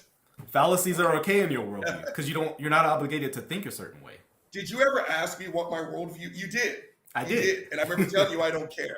You say But you yet don't you're have gonna a continue you to say you don't assert- have a formulated You're gonna worldview, and I continue agree to with you fully. assert. You're going to continue to assert. Did I advertise it for Buc-ee's? You're going to continue to assert what my worldview can and can't do, even though we have not established what it is. Remember, I asked you, and And you said even you if weren't it willing is- originally, but then you No, said you don't I you don't said- have a I formulated put it- worldview. You're just the I guy who said- sweats. no. You're just the guy who I sweats. said it. I don't care. I Yeah, put that you in don't the care same about vein. your worldview. You don't I care said- about your worldview. Not what I said, but please continue. You just said that's what you said. You just said you don't care about your worldview. I literally repeated you. You said that's the go-to Okay. atheist answer. That's the go-to atheist answer. I didn't say that. I didn't say that. I literally quoted you. I literally quoted you Okay. doing the 5 minutes after thing, and you said you never said that. Is that the what script are you reading Chris? of? What script are you Chris, reading from? oh shit. I know your script. No, I don't even I think get my cues about from the Bible. worldviews. I don't think about worldviews. I don't think about objective. That's obvious. I don't think about subjective. That's obvious. I've made it to the age I've made it, and I've done pretty good for myself. Without all Good the according to baggage what? that hangs on the outside. And to be fair, 39 of those years you and were you know claiming a what? Christian. so And you so, don't believe me, so right? over half of your life, according to Do your you own believe admission, me? it was according to the God of the Bible. So there it is. And So 39 of those years, you were from your own admission, you were dependent upon God. I was a practicing Christian. What is it? Would you What's like a to know what I practicing think Christian, about like a myself? practicing homosexual? What's that? What do you think about yourself? Would you like to know? I'm listening. You sure? Okay. My 39 years as a Christian amounted to nothing. That's why I'm an atheist, Chris. I agree. It did amount to nothing. Okay. It did. I amount don't to think nothing. Christianity is real. According to I what? think you You don't guys have an objective standard of reality. As much. You can't tell. You don't have a worldview How for many times- metaphysics. You know what? You don't have a worse standard for metaphysics to call something fake. Chris, do I care if anything is objective? No, you don't. Right. So then That's why what do you I'm keep proving. bringing it up? Because our whole conversation is dependent upon it. Okay. It just shows you can't act. You actually don't have a worldview for metaphysics, for truth. You're just you're just a guy wandering around. Apparently so. Yeah. We're pretty good for myself. At least I think so. I think I'm pretty cool. Subjectively You speaking. probably think I'm an ad. Whatever you want to call it. I'm sure you're a nice guy. You I'm really sure like Waterloo? Holy crap. Oh man, it's great, man. Is it really? What's in your cup? I just electrolytes. Electrolytes. Okay. I do like electrolytes. See, oh man, I always found Waterloo to be just kind of sugarless soda. Man, like the stuff that you send back. You're about to get banned. That's the one thing that'll get you banned from this show. I'm just kidding. That's what got it? Well, for me, it's Atlanta Falcons. Now, I think at the end of the day, if I may say anything, I've always said disagreement doesn't have to be disrespect. Chris, I didn't buy a single word you said. And I'm pretty sure you didn't buy a single word that I said. If your house was on fire, I'd be the first one to jump in and try and pull you out. Why is that? So I don't want you to die in a fire, Chris. And I don't care whether you think it's objective or not. I would do it. It sounds like you believe death is and bad. I keep saying, wait, I'm going to keep talking. Okay. I do want to hear you. Thank you. I've said for 90 minutes, I don't care about objective or subjective. For me, Chris, not for you. It does not affect my bottom line. All I care is about what happened. Whether your God exists or not, trying to think of something that just happened. Those 4 kids who passed away at the University of Idaho. You would argue it's objectively wrong. I would say it's wrong. And if I saw the families, I would try to help. For me, Chris, that's all I care about. You care about the labels of objective versus subjective. The concept. And the concept. And that's what works for you, Chris. That's what works for you. It's not what works for me. I'm not a pragmatist. Well, whatever your God, the Bible, whatever words you're saying, I'm just trying to say it. Whatever works for you, Chris, knock yourself out. I am telling you, from again, 90 minutes ago, you're right. I came on your channel and I told you, I don't care about objective, subjective philosophy. I do my job. I try to put more good in this world than I do bad. Everything else, Chris, to me, is an argument. And I just don't care. The Imago Dei leaking out. Well, let me share this. We'll probably wrap it up here in a sec. But please share. There's a greater fire that you need to be saved from. By God's grace, He will use people like me to snatch you out of it. That is my hope, Robert. Me and my wife, my people, my church will be praying for you that you will come to objective reality and truth by God's grace. Chris, can I ask you a quick question on that one? Go ahead.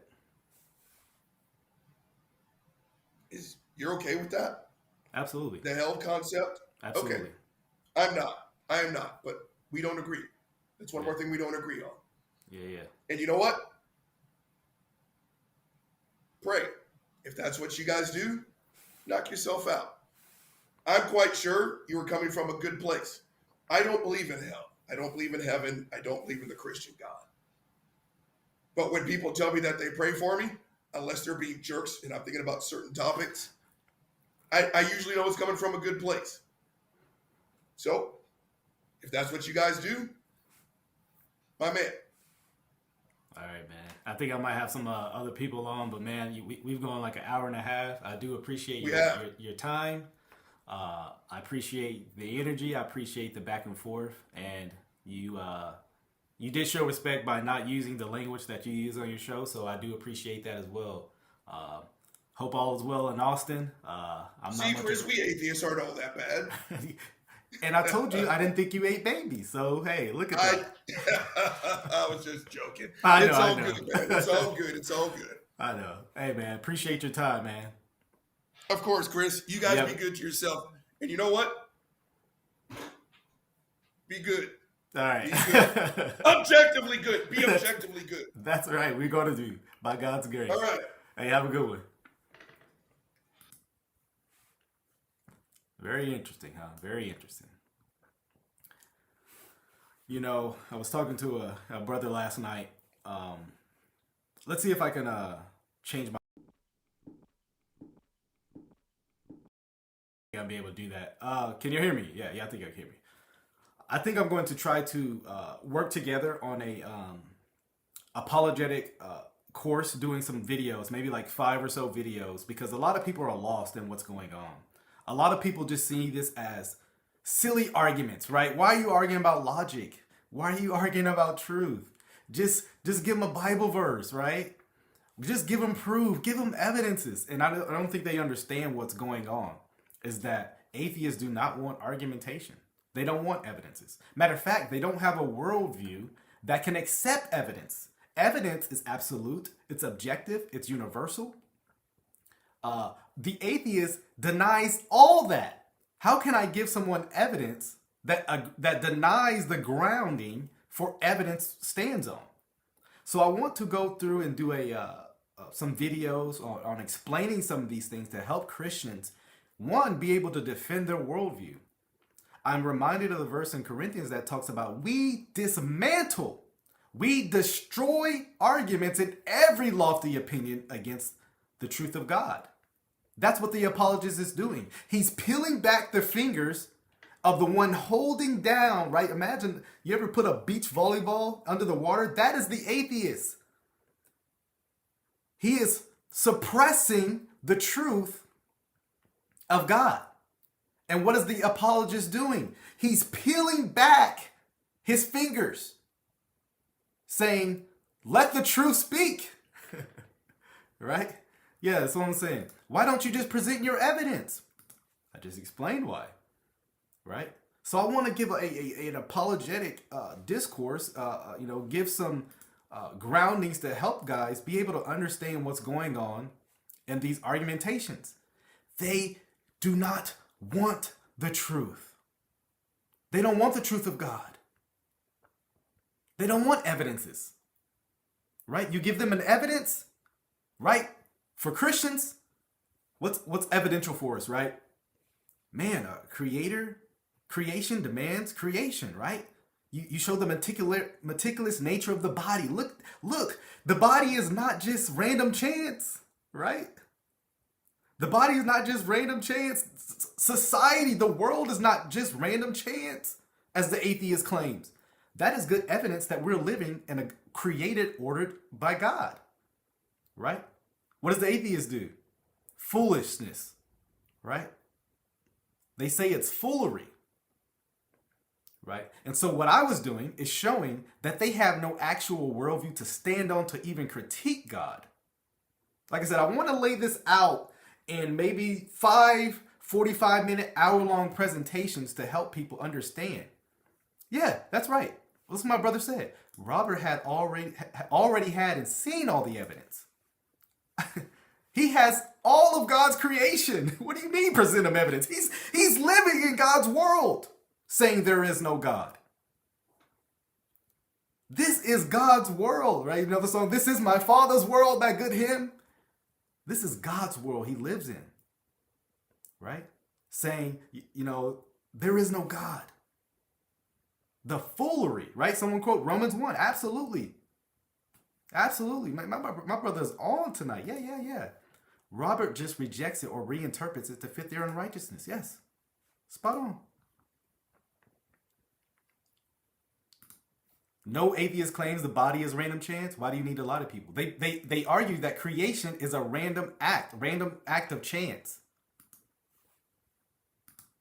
Again, saying I'm lying is standing on my foundation, meaning you demand I be truthful in argumentation. See, what's one thing with atheists that you can start off the debate? Am I obligated in this debate to be truthful, moral? If you say no, then I could just lie to people.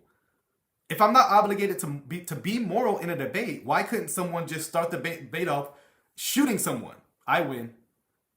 See, the atheist stands on the morality of God. They stand on the branch they're sitting on.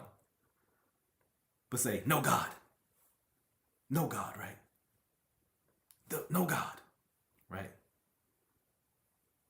The argument isn't an intellectual one. It's a moral one. It's a moral one. It's not over who's smarter and who has the best evidences and who's been studying every molecular structure of a cell and who can get back to the DNA structure of God. And no, it's a moral issue. The issue is moral. They don't want God.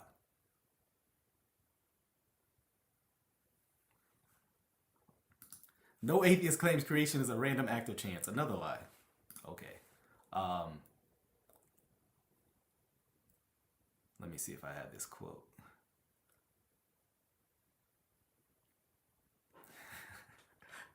No atheist says it's just random, right?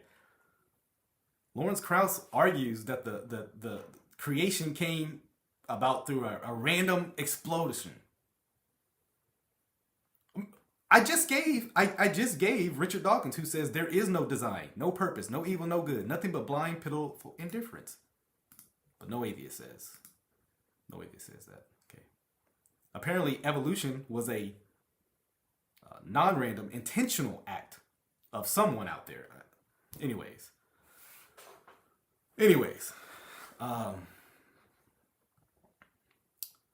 So yeah, the issue is not a matter of intellectual arguments. I admit many atheists are smart. As Bonton said, atheists can count. Sometimes atheists can count better than Christians. But atheists cannot account for their counting. Let me say that again. Atheists can count. Sometimes atheists can count better than Christians. But atheists cannot account for their counting. Hey, and we just saw it. Whenever pressed on his views, I don't want to defend that. Doesn't matter if it's objective. Doesn't matter if it's logical. Doesn't matter if it's objectively moral. Don't want to stand on the ground they're defending. Because once you start getting to the matter of objectivity, right? Logical, absolute, universal. It starts to expose the atheist worldview. And you actually see they're not actually living consistent with their profession. They're not living consistent in their claim, there is no God. Everyone's dependent upon God, even the atheist. The atheist is dependent on their very next breath. You start to see the grace of God in this. That this man, woman, don't want to be sexist here, is very dependent upon the God who created them, yet they are using their very breath to shake their fist at God. It's as a famous apologist once said that the atheist is certain of two things. God does not exist, and they hate him as well. So, like I said, I do want to put together some apologetic methodology, some apologetic works to hopefully encourage you Christians in defending what you claim to believe. It's important, right? It's important to proclaim the truth, right? But we also have to defend the truth, defend these things, right? And I want to help Christians be able to get into discussions like this and not to be fearful. I remember I used to be very fearful to talk to atheists. Like, oh man, they're so smart, right? They're so smart, right? Till you actually understand the infinite one we're dependent upon. We have the infinite one. We have the infinite one who has infinite knowledge. Infinite knowledge. He reigns universally. Shout out to Shaolin, right? Shout out to Shaolin. Because a lot of these atheists, a lot of these Christians is ducking the smoke. I want all the smoke. So yeah, I don't mind,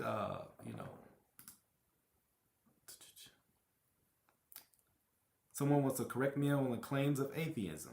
Let's see. How about this? Gonna go for it. I could send you a link right now. We can have a little chat right now, right?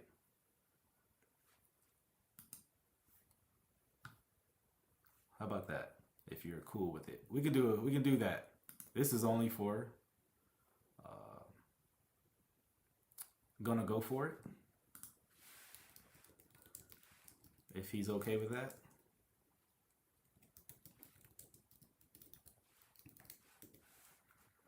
Because he's making a universal statement. Let me see something here. This is only for, by the way, guys, this is only for, gonna go for it. If anybody else comes in here, I'm gonna go for it. All right. Hold on. Send you the link. It is sent, sir. Hey, brother Rick. A Calvinist is never late. We're on time. We're always on time.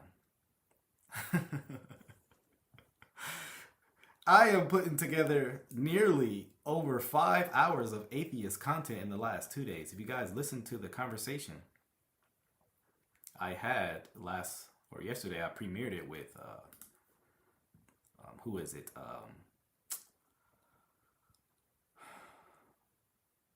Nikki, yes, beat the cult. Yes, it was a good conversation.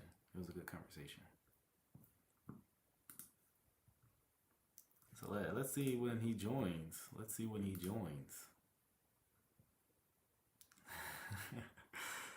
Yeah, man. The skin color count. I guess.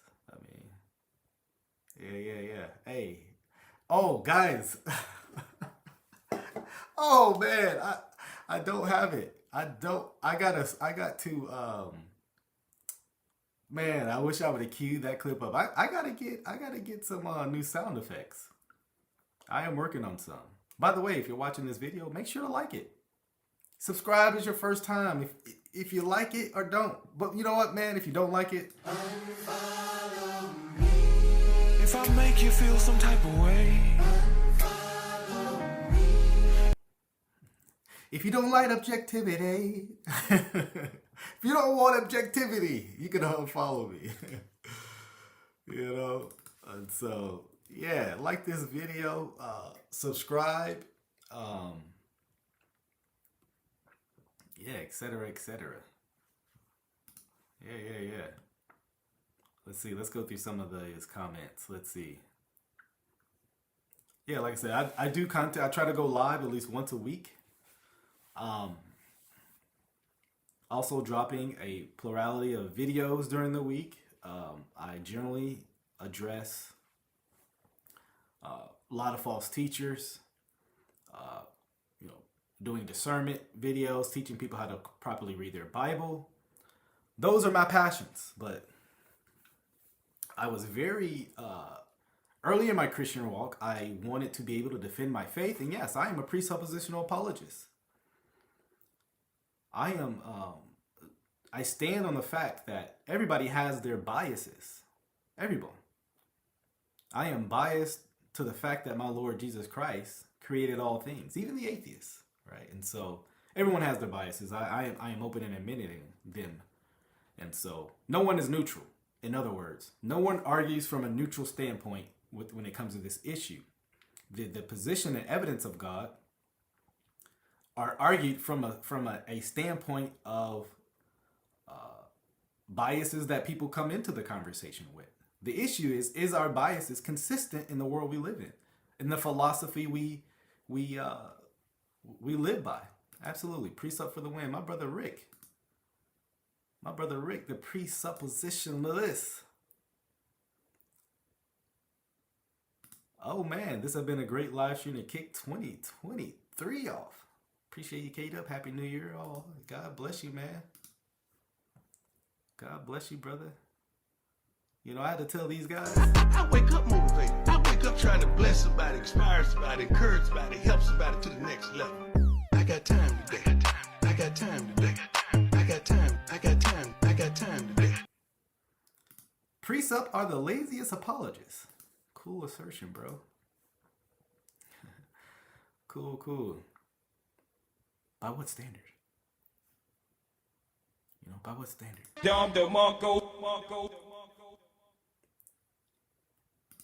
Call won't start. No, I'll try it again, my man. Try it again. Try it again.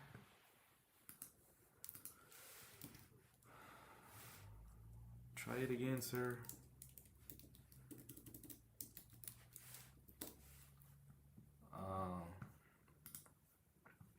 Yeah. We'll have a little conversation with Albert Einstein. I appreciate the whole soundboard. Look, hey man, I appreciate your compliment, even though we don't agree, and you just call me lazy. You come back with the next. You come out with the next compliment. That first question had me like, why would you say that? Why would you say that? Then the next one had me like, I'm about that, man. I'm about that. If y'all don't know, if y'all do not know, I have that sound effects, man. I'm about the sound effects. You know, I want people to Think about it. think about it, man. You know? There's an issue with Chrome. I'll try another. Okay, cool, my man. Cool, no problem.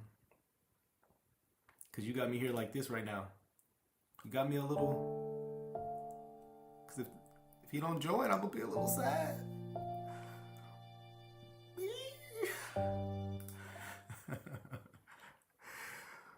You know, I'm trying to give time, man.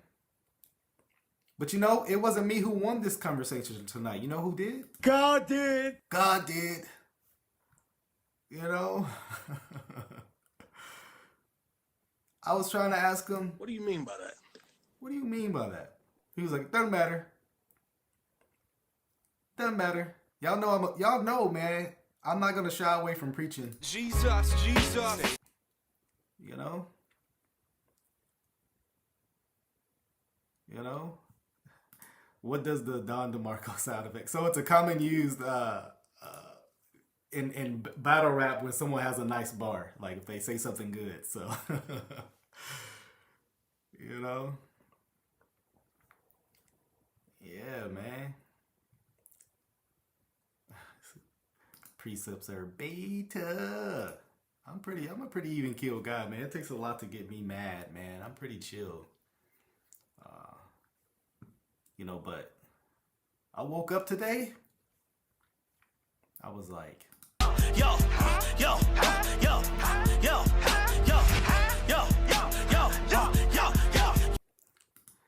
Do you still have the face filters? Those ones kill me.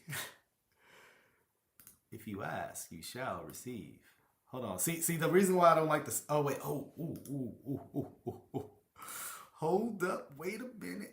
Oh, snap. Sis, if you ask, you shall receive. Hold up. See, this is why we wait.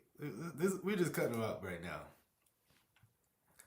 K-Dub versus Ariak. Oh man, that would be a frustrating debate. Hey man, you want to know the awesome things about precept, man? It's God defending me, man. You know, in truth, man, I'm just a baby in this, man. I'm just a baby. The Lord makes me wise. You know, the Lord made me wise, though. You know what I mean? You know what I mean? Firefox won't let me join. Man, I don't know, man. Have an incognito window. Yeah, try that. I don't know, man. Funny enough, when I do... Hold on, let me take this filter off for y'all not take me serious. I'm up here talking all normal. Y'all didn't tell me I still have the baby thing on, man. Nah, man, God's spoken. He is spoken. The fact that Christians disagree doesn't determine that. Hold on, let me get another filter on. Hold on. I got some out. Let me get something for y'all, man. Let's see what else I got. Hey, hold on. I can't do that one. This is what I think of atheism. Throw it in the trash. Throw it in the... Hey.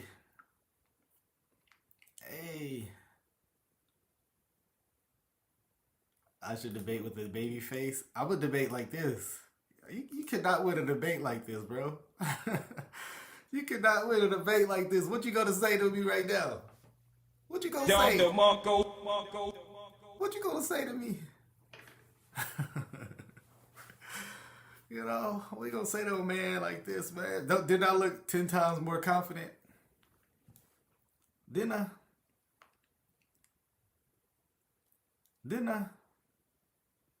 I'm asking, during that debate, I was like this. Hey, who man's is this? Oh, man's is this? You know? Yeah, man. Well, I don't know if anybody has any questions. Maybe some other people want to join.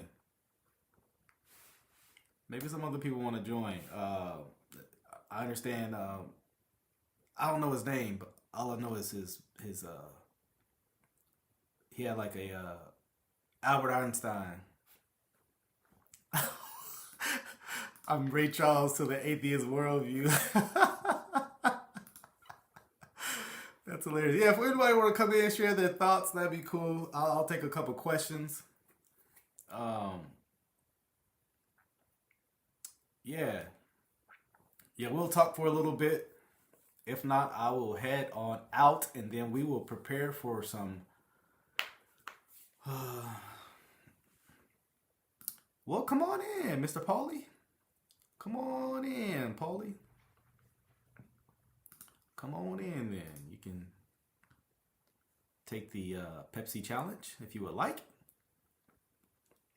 And yeah, we can have a conversation. Yeah, he was aware that if this was live, I don't know why he kept saying I would be chopping up clips, but he was aware that it was live. So yeah, I like YouTube Punk to come in. What do you think Jesus sacrificed his life? Next question. I like you to come in though. God bless you, Jonathan. God bless you, bro. Yeah, you can come on in, my man. Yeah, I mean, I don't think anybody gonna come in. I don't know what's going on. I don't know. Like I said, if not, I might have to shut her down. Here we go. Good question. Advice for new believers: read your Bible. Read your Bible, man. Be in a good, solid local church that is teaching you the Bible. Yeah, man, who's teaching you how to walk upright, who puts an emphasis on that. Here we go. Mr. Peter, how are you, sir? You don't look too much like Albert Einstein, I'll say that. Can you hear me? Hello, I can see you. Can you hear me? I can't hear you. Oh, well, it might be on your end. I'm doing fine. You can hear me? But I can't hear you through the connection. I can only hear you on the YouTube video, which has a lag. That's weird. Because I haven't changed anything since I was talking to the last gentleman. Nope. And you're kind of... I don't know what's going on. Let me see something. Check. What about now? Nothing now? Nothing now. Hello in there. I don't know what's happening because I haven't changed anything. I'm trying to fix it, but Okay. there's no setting on my end where I can switch. Maybe you're... Can you say something again? Check. Let me see. Nope. Nothing's working on my end. Hold on a second, Michael. Hold on. Yeah, I don't know. I don't know because I haven't changed anything, so it should be working. Yeah. And your mic's a little groggy. Check your outputs. Peter. Not you, Michael. Hold on, let me It has to be an audio problem on your end. No, he's not muted. Maybe you can come out and come back in. My mic's a little groggy. Yeah, it is. Hopefully he sees that message I sent him, but he can come back out and come back in.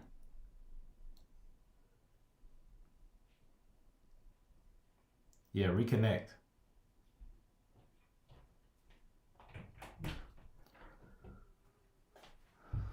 Yeah, I can hear myself on the stream, but I can't hear you in here. I'll try. I'll leave and come back. All right. We got someone else in here. Michael. Oh, but you muted yourself. Hold on, what happened, bro? Maybe he left. Did he leave too? Man, why can't nobody don't want me, man? I feel like Will Smith. Man. Hold on. He muted himself. Okay, there you go. All right, hold on. What's going on, Michael? Nothing much, Doc. How about yourself? Hey, man. I'm cooling. So yeah, man, I was intrigued at how y'all kept butting heads on the logic and the objectives, because I never really. I was curious to see why he didn't agree, but without addressing that issue first, it was like you guys couldn't even get to the rest of the conversation. That's right. So I mean, I wonder, because at the end he said he didn't like the concept of a hell. So I wonder, is it that the reason, and he just avoids even getting to talking about it? Yeah. You're right. It made it difficult because he wasn't willing to. You can't have a conversation if you don't have an objective standard. If you don't have absolutes, if you can't use logic, you can't actually reason with someone. That's why I say, okay, the atheist demands evidences, but they don't have a foundation for evidence. Because evidence presupposes objectivity, absolutes, universal, logic, all these things. So how can I actually give you something you don't have a foundation for? But see, the other crazy part is that he uses it, like you were saying, he uses it in his life for other things. Yeah, exactly. It's not for God. Right. Hey, I'm trying to get this. I'm trying to get this other guy on. He wants to have a conversation, but maybe you can email me, because I see you had a question, and maybe you can email me that question. Okay. Okay. I appreciate your time, man. Will do. All right. Already, Doc. God bless. All right. I don't even see Peter in here. Peter says he's in here. I don't see. Let me see. See you. Satan laziness. That doesn't answer what I just said. Okay. Weak excuses to avoid the point. So apparently doesn't matter if you don't have a foundation for evidence. Doesn't matter if you can't account for objectivity, laws of logic, morals. Just give me my evidence. It's like the little child. Give me my evidence. Please don't clip that, guys. Peter, can you hear me? I can hear you now. That's weird, but I can hear you, but I don't see you. But that's fine if So the problem seems to be because when I go on a stream, my sound and my video is routed through OBS, and this doesn't seem to accept the OBS virtual camera. Gotcha. But okay, that makes sense. Apparently, we can do it like this, so I can't be on screen, which is that's fine. Which is sad. But fine. I'm not the prettiest guy. Anyway, so there's no loss. Well, hey, I mean, I still make it work somehow too. So, okay. Where are you from, Peter? I'm from the Netherlands, and you just had my brother from another mother on. Robert is my brother from another mother. He's was that Dark Matter? No, Robert. The guy you just had on. Robert. Yes. Okay, yes. Okay, yes. Robert and I share a channel, the Gonna Go For It channel. Okay. Been a little bit silent lately because I've been doing a lot of other stuff. I produce for Arn Ra. I don't know if you've heard of him. Absolutely, I do. Yes. So I do. Currently, I do 3 shows. Man, you're busy. For Arn, that's 2 every week, and then 1 every once in a while. Okay. And several others. So. Okay. So what got you interested in this topic? What's your background, man? So I grew up an atheist, and I'm still an atheist. I live in a country that is 80% plus atheist. Yeah. And entire secular community, schools, everything. And so at some point I bumped into a Kent Hovind video. I'm sorry. And started screaming at the screen. Me and too. That is what made me set up first a Twitter account, and then Robert is in the chat. Hey Robert, good to see you. I watched part of your conversation. I'm gonna watch it from the start. I love Robert. Robert is my brother. Someone says I'm talking to the God of atheism. So. No. I'm not a god. I'm not a god. No. Of atheism, so it means I'm talking to the no God of no God. I guess I don't know how that works, but no. I'm just kidding. So I was a little bit frustrated because you said things about atheists that are just factually incorrect. Okay. So no atheist is claiming that we came here by random chance. Not a single one. At least I don't know of any. So would you say that you're arguing that there was purpose and intention with creation? No, there's no purpose. Yeah, so then it's random, because that's literally what random means. No. Can I read the definition of random? Without purpose doesn't automatically mean random. Well, the definition of random is having no specific pattern, purpose, or objective.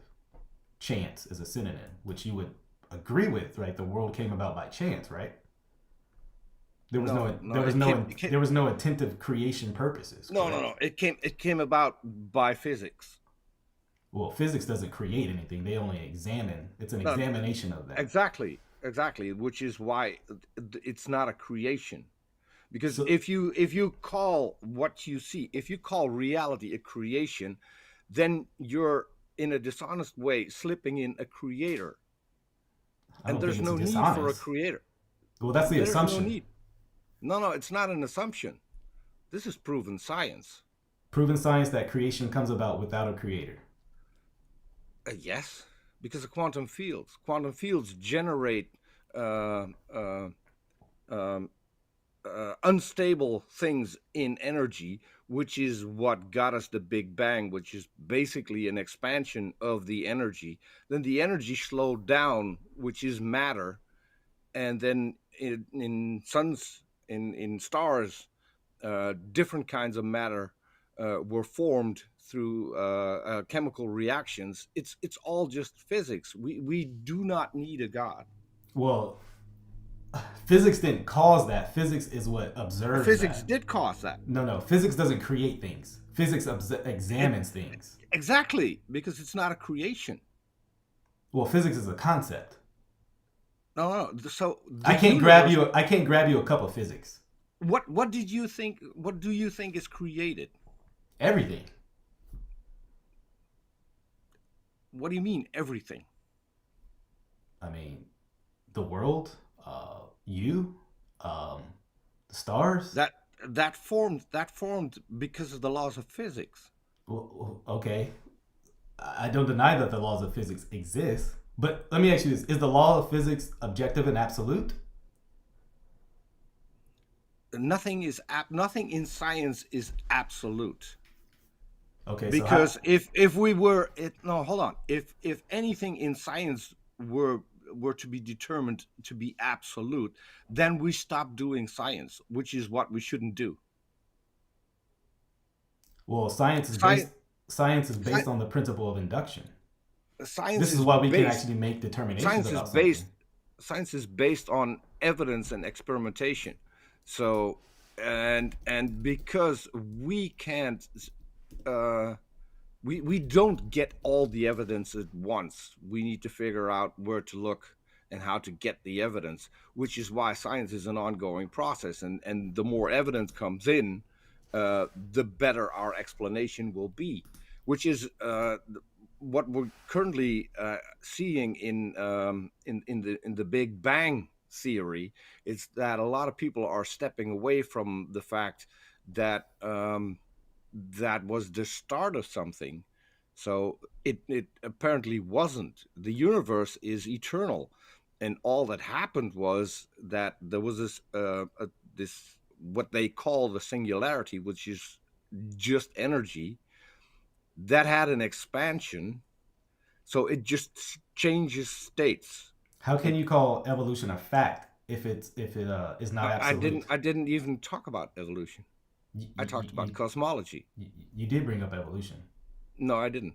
Is the principle you're talking about a fact? If you're talking about evolution is a fact. Then it's absolute. It's a fact that it happens because we've observed it happening. You said nothing. Well, we didn't observe evolution happening. Even by yes, your own we principle. did observe. We observe. What man was evolution. We observe evolution on a daily basis. You're confusing macro. You're confusing macro versus micro evolution. What's the difference? Well, what's the difference between macro and micro? Yes. Micro is evolution as far as well, let me start with macro. Macro has to do with your form of evolution that you're talking about, as far as like no starfish, stardust going to fish, then stardust has nothing to do. Stardust has nothing to do with evolution. Yes, absolutely it does. A cosmologist, so you don't know that Carl Sagan says it does. You talk about macroevolution and you can't give me the definition of macroevolution. All right, I'll give you the definition. All right, I was giving you an example of it. I'll give you the definition and you can go look and check if I'm correct. Evolution at or above the species level is called macroevolution, which has been observed in real time, both in nature and in the lab. Like what? Like what? Like one species evolving into a different species. Like what? One of my favorite. I got two favorite ones. One is through artificial selection, which is the gray fox experiment that they had been doing in Russia. The one in nature is the Italian wall lizard. What did it explain? So the Italian wall lizard was prominent on one particular island, and then at some point people thought they would introduce it on a different island. The problem there was that their main food source wasn't abundant enough on that island for the wall lizards to survive, and over a few generations they adopted an entirely new digestion system in order to survive on that particular island. That's not macroevolution. That is macro. No, it's not. You even said in your definition it was from going from one species to another. Developing a new digestive system is not becoming a new species. Is becoming a new species. No, yes. It's not. According to biology, that's a microevolution. No. According to biology, if it contradicted your definition, or it did not, or it didn't. They are still lizards at the end of the day. They didn't change to a different species. Lizard isn't a species. But the point is, it didn't change into another the species. It didn't change into another species. I'm not moving the goalpost. You are. You're saying because it developed a digestive system, therefore that's microevolution. That's false. You don't know. That's adaptation. Hold on. You don't know the definition of macroevolution. You don't know the definition of species. So how would a lizard is a part of a species? Lizard. It's a reptile. A lizard is a clade. Okay. Regardless, it did not change species. That's adaptation. Lizards, what you're talking about. So lizards, under biblical kind, aren't even a kind because they can't reproduce. Lizards can't reproduce. Depends on the species of lizard. Yes, not all lizards can reproduce with other lizards. Okay, but it's not changing its species. That's the point. It is changing in species because if one species can't reproduce with another species, that means it's a different species. No, it's not. What? So if someone can't reproduce as a person, that means it changes their species? There are people that can't reproduce. If one animal can't reproduce with another animal, they're not the same species. Birds can't reproduce with dogs. Agreed. It's a well-known fact. Okay, but if you want to crossbreed a bird and a dog, it's not going to work. But the point is, macroevolution has to do with the example you gave was not macroevolution. It is according to biologists. I agree with you that creationists either get that wrong or flat out lie about it. But that's not our fault. Okay. What you demonstrated in your definition did not match what you said later, because that's a digestive system is not changing species. It is changing species if the species can no longer reproduce. So the wall lizards that have adapted on the new island, so they can no longer reproduce with the original wall lizards on the original island, and which makes them a different species. Okay, so this is absolute. Under biblical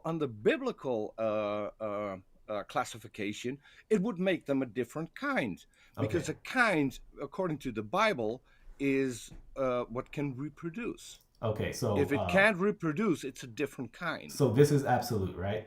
Correct. You just contradicted yourself, because originally you said there are no absolutes. I'm asking you a question. You said correct.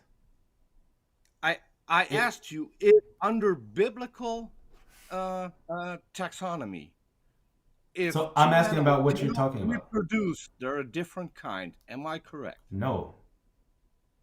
You're not. I'm not correct. It's referring to the species. What is? It has nothing to do with it reproducing. What's a biblical kind then?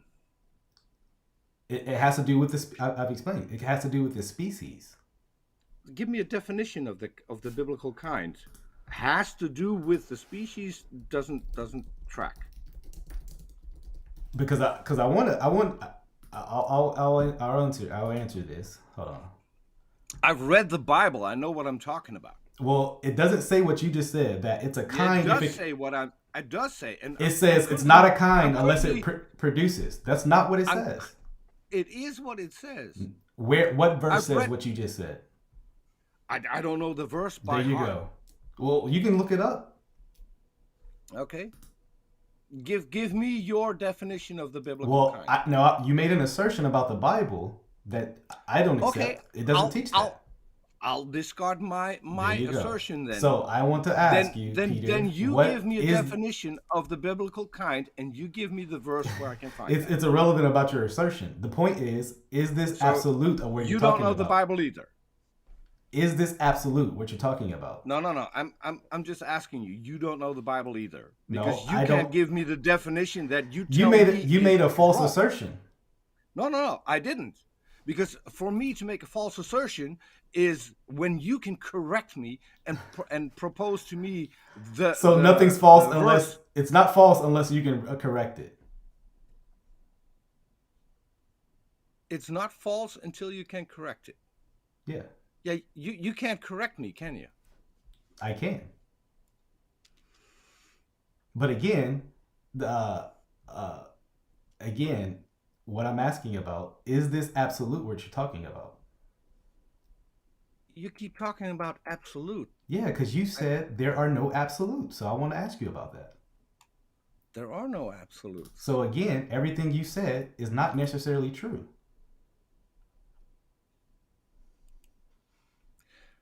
Here's the thing. It's just your assertion.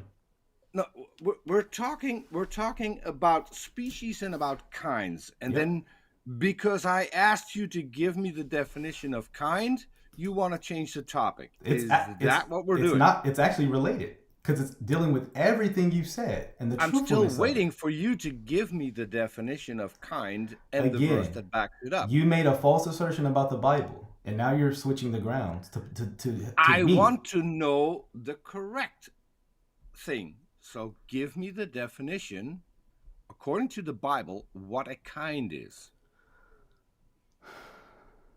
It has nothing to do with the reproductory of it. It has to do with according to its kind. Dogs, cats. Give me the verse where it explains what. Yeah, the species of that matter. Yeah, give me a verse. Well, that has to do with the word, the Hebrew word min, which the word kind comes from. So you don't have a verse. That's what you're saying. I'm literally telling you. The Hebrew of the word. It's a simple question. And it's a simple answer I gave. You don't understand it because you're not actually dealing with what I'm saying. Give me chapter and verse in the Bible where it explains what a kind is. Well, Genesis 1 speaks of kinds. Okay. The creation story. What does it say about kinds? I've already given you the definition of the word kind from the Hebrew. What is the definition of the word kind? It's according to the species of that thing. That species isn't in the Bible. Nowhere. I gave you the Hebrew of that word. It's also not in the Hebrew. I do a Bible show and we just did Genesis. What is the Hebrew word for kind? We just did Genesis. One of the people on our panel is someone who speaks Hebrew. What is the Hebrew word of kind then, since it doesn't say that? It's not species. That's not what I asked you. Remember, according to you, you have to prove that my statement is false to deem it truthful, I guess. Well, if it meant species in the Hebrew, it should say species in any English translation. Okay. The word that's not how isn't in the Bible. That's not how definitions work. And also, according to species isn't a definition. I asked you for the definition of the word kind. Again, you are not willing to stand on your statements being absolute or not. Yes, because the Bible is specific in saying I'm not asking that about the Bible. I'm asking about your view. Is that what can bring forth? Where? I don't have the Bible handy, so I'm an atheist. Okay, that doesn't get you to say anything about the Bible, and it's like, oh, well, when a challenge, I'm an atheist. That's not how that works, sir. Okay. You don't get absolved because you're an atheist to making false statements. The problem is, if I try to Google it, it's getting me things about kindness. I understand. Is not what we're talking about. So give me a few seconds and see if I can find it. Well, before that, I'm asking you about this, the absoluteness of your view, and you stated no, correct? Say again? I'm asking you about the absoluteness of your view, and you said no, correct? My view isn't absolute, because if anything that I perceive to be true at this moment could change if new evidence comes in. So if you can present me any evidence of a God, I will stop being an atheist. Would you stop becoming a believer? You would worship God if I present you evidence? I would never. So it depends on which God. There we go. There we go. You don't really want evidence. Can I finish my sentence? Go ahead. If we're talking about the God of the Bible, I wouldn't worship a God who endorses slavery. There we go. Well, the That's God of the Bible actually condemns slavery. Hence why he. Actually, he doesn't. Hold on, He wait, gives hold you on. rules- Let he me gives you explain. rules for Let me slavery. explain. Hence why he freed the slaves from slavery. No. He freed the Hebrew slaves. Yes, He the freed Bible his chosen literally people. condemns stealing, man stealing. And he gives you rules. Okay, For He slavery. gives you rules for when someone is raped too. That's not pro-rape. He gives you rules for murder. He gives That's you not rules pro-murder. that you can beat your slave. He gives you rules No. where I can you tell can where you buy get your. your I can slaves. tell where you He get your can evidence also, from. Atheist he websites. also gives you a cop out how you can enslave your fellow Hebrew for life. Again, the Bible literally condemns man stealing, which is the principle for slavery. But man stealing isn't slavery. Man Yes, stealing it is is. kidnapping, which is something else. which is necessary for slavery. No, it isn't. Yes, it is. Someone has to be No, it stolen. isn't. Yes. Someone has to be No. stolen. How do you think, like in America, your first slaves had to be stolen? No. How do you get a slave when you have no slaves in the society? You buy them from people who have slaves. How did they get the slaves? How did they get the slaves? Stealing. That means you're not stealing. How did they get the slaves? Which is the cop out in the Bible. How did they get the slaves?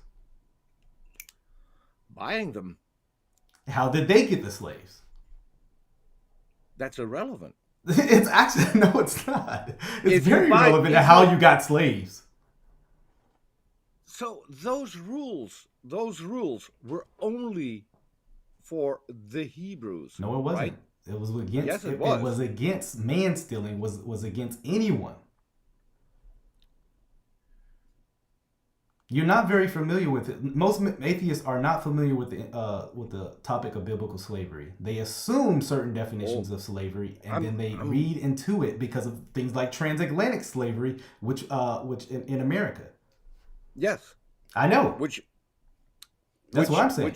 Which was prolonged because people quoted the Bible. Absolutely not.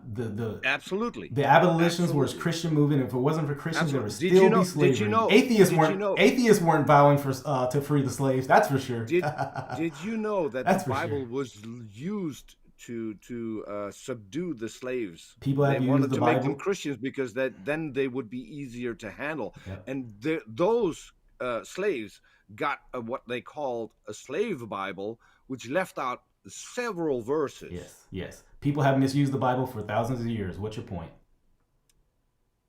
You said they freed the slaves, Yes. which isn't the case. It is. Atheists weren't arguing for the freedom of slaves. There weren't a lot of atheists back then because I live in a country, so 70 kilometers from my house, there's a church. On the steeple of that church, there are still the cages where they would leave tortured atheists to die in full vision. But there's no absolutes. What's wrong with that? What is wrong with torturing a human being? Yeah, in a world where in an atheistic, you're asking me what is wrong. Peter, let me ask the What is question wrong before with you torturing a before, human being? before you emote. Let me actually ask the question. In an atheistic Peterin worldview where there is no absolute, what is absolutely wrong with murdering and torturing people? Besides, you just don't like it. According to me, my morality, and morality is subjective. Yeah. My morality is you need to behave in a way where you cause no unnecessary harm to people and to yourself. Why does one have to live according to that standard? Because if everyone lives according to that standard, it's best for society. Why do I have to care what's best for society? Because I'm part of society. Why do I have to care? If I'm going to advocate that you can just harm people, then at some point someone is going to harm me. So what? it's detrimental. It's detrimental for myself. So what? So you don't care if someone harms you? Why do I have to? No, I ask you a question. Yeah, do but you care? Do you care if someone harms you? I'm examining your worldview. Remember? Yes, which is why I asked you the question. It doesn't matter what I think. This is your worldview. Which is why I'm asking you the question. Do you think It doesn't care what I think. That it's if your someone morality. harms you, that isn't good for you? Good according to what? Do you like being punched in the face? Who cares? There's no good or bad. It's not objective. It's not absolute. What's good? So if someone comes up to you and punches you in the face, you would say, hey, great, do that again? I'm living in your worldview. It doesn't matter. No. Even if you live in my worldview. Yeah. In your worldview, he didn't do anything. Care? He didn't do anything objectively bad in your worldview. But you wouldn't care being punched in the face. He didn't do in your worldview. He didn't do anything objectively bad. That's not my question. Yes. My question is, you wouldn't care if you lived in my worldview that someone would punch you in the face or stab you with a knife or shoot you. Rather, you wouldn't care. In your worldview, caring about it doesn't make something wrong or right. In the biblical worldview, it is commanded by God to do that to other people. That's absurd. But again, no, it's not your absurd. worldview doesn't have any objective standard to say it's right or wrong. It's not absurd. In your worldview, why should I care? I mean, who cares what happens? Are you saying that there are God no absolutes? There are no absolutes God in your in worldview. The Bible does not command people to slaughter. We are examining your worldview, sir. Your worldview has no objective standard. Remember, in your worldview, there's no absolutes. In my worldview, you won't answer whether or not you would like it being stabbed or shot or punched in the face. I did answer the question. Did you hear my answer? In the biblical worldview, you can also not give me an answer because according to the Bible, it can be a really good thing to slaughter other people. Okay. Again, according to your worldview, I can give you the examples. Whether you care or not does not matter. I can give you the examples. Okay. Numbers 31. Okay. What about it? Since you refuse to actually engage in the conversation. Verse 18. What does Numbers it say? 31:18. Let's see what you're going to do. No, first 7. Start with 17. Which verse? Which one? You got to make sure what you want to write. Numbers 31:17. Yeah. Let's start with that. Let's even go back a little, okay? It says, I'm going to start at verse 13. But again, none of this is absolute according to your worldview anyway, so I'm not sure what it matters. I'm not talking about my worldview. We're now talking about whether or not your God condones killing and genocide. Okay. It's not wrong in your worldview, but anyways, I'll read. It is wrong in my worldview. No. Is it absolutely wrong? Showing you a verse that is not wrong in the biblical worldview. In your worldview, is genocide? God commands it. In your worldview, is genocide absolutely wrong? Yes. You just contradicted yourself. Congratulations. You said there are no absolutes. I didn't. Yes, because I said in my worldview, in my morality, welcome to atheism. You don't cause unnecessary harm. Yep. Killing people is causing unnecessary harm. Is that an absolute? Why are you so? It's not an absolute. There we go. Welcome to your contradiction. You just contradict yourself. I'm talking about unnecessary harm.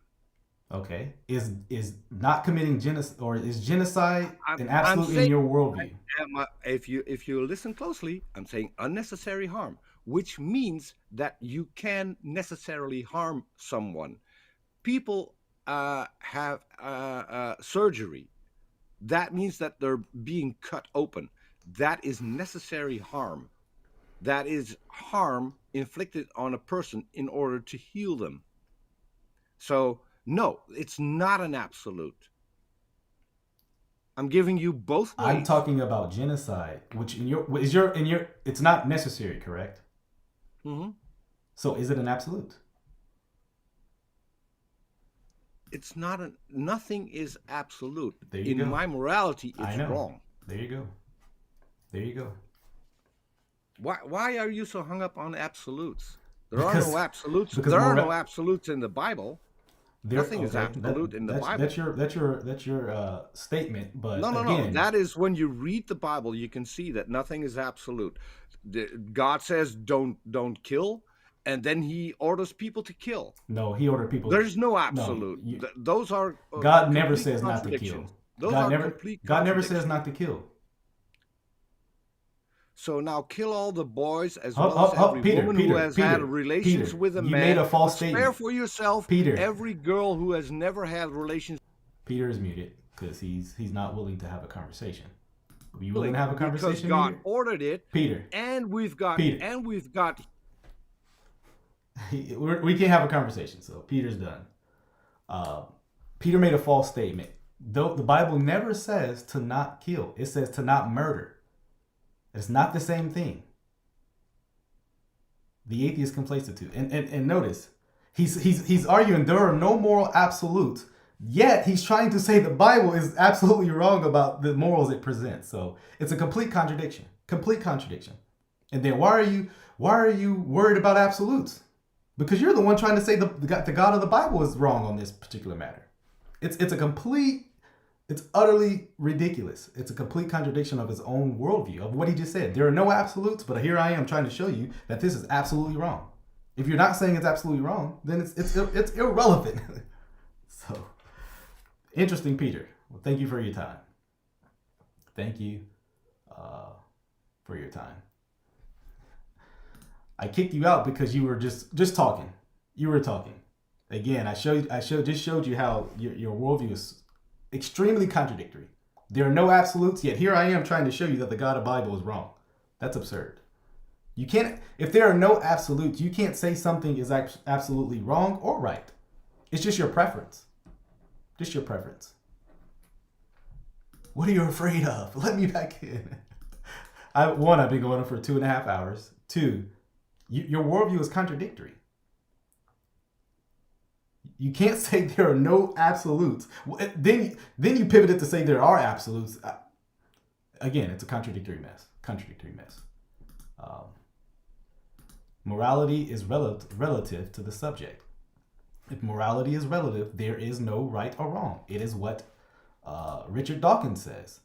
There is no good or evil, no design, no purpose, nothing but blind, pitiless indifference. This is atheism for you guys. Blind, pitiful indifference. So boom. I, for one, do not want a blind, pitiful, no purpose, no design for worldview. And then the universe is eternal. Okay. Anyways, hope you guys enjoy that. What do I have coming next week? Next week, absolutes are absolutely ridiculous. I'll let that stand for its own. Next week, I am going to be having a conversation. Hold on, let me look to see what I have next week, because I don't even know at this point. Hold on, look at my schedule here. Oh, we're going to be talking about Mike Todd and his strange, weird visions. We're going to have a strange conversation about visions and all that stuff. And so, hope you guys enjoyed this conversation. I am going to rest out. I have been for 2.5 hours going back and forth. So yeah, I hope you guys enjoyed it. Y'all, grace and peace. Y'all know how we do it here at All Things Theology. Grace and peace, y'all. Grace and peace. Hey, till the next time, y'all. Grace and peace.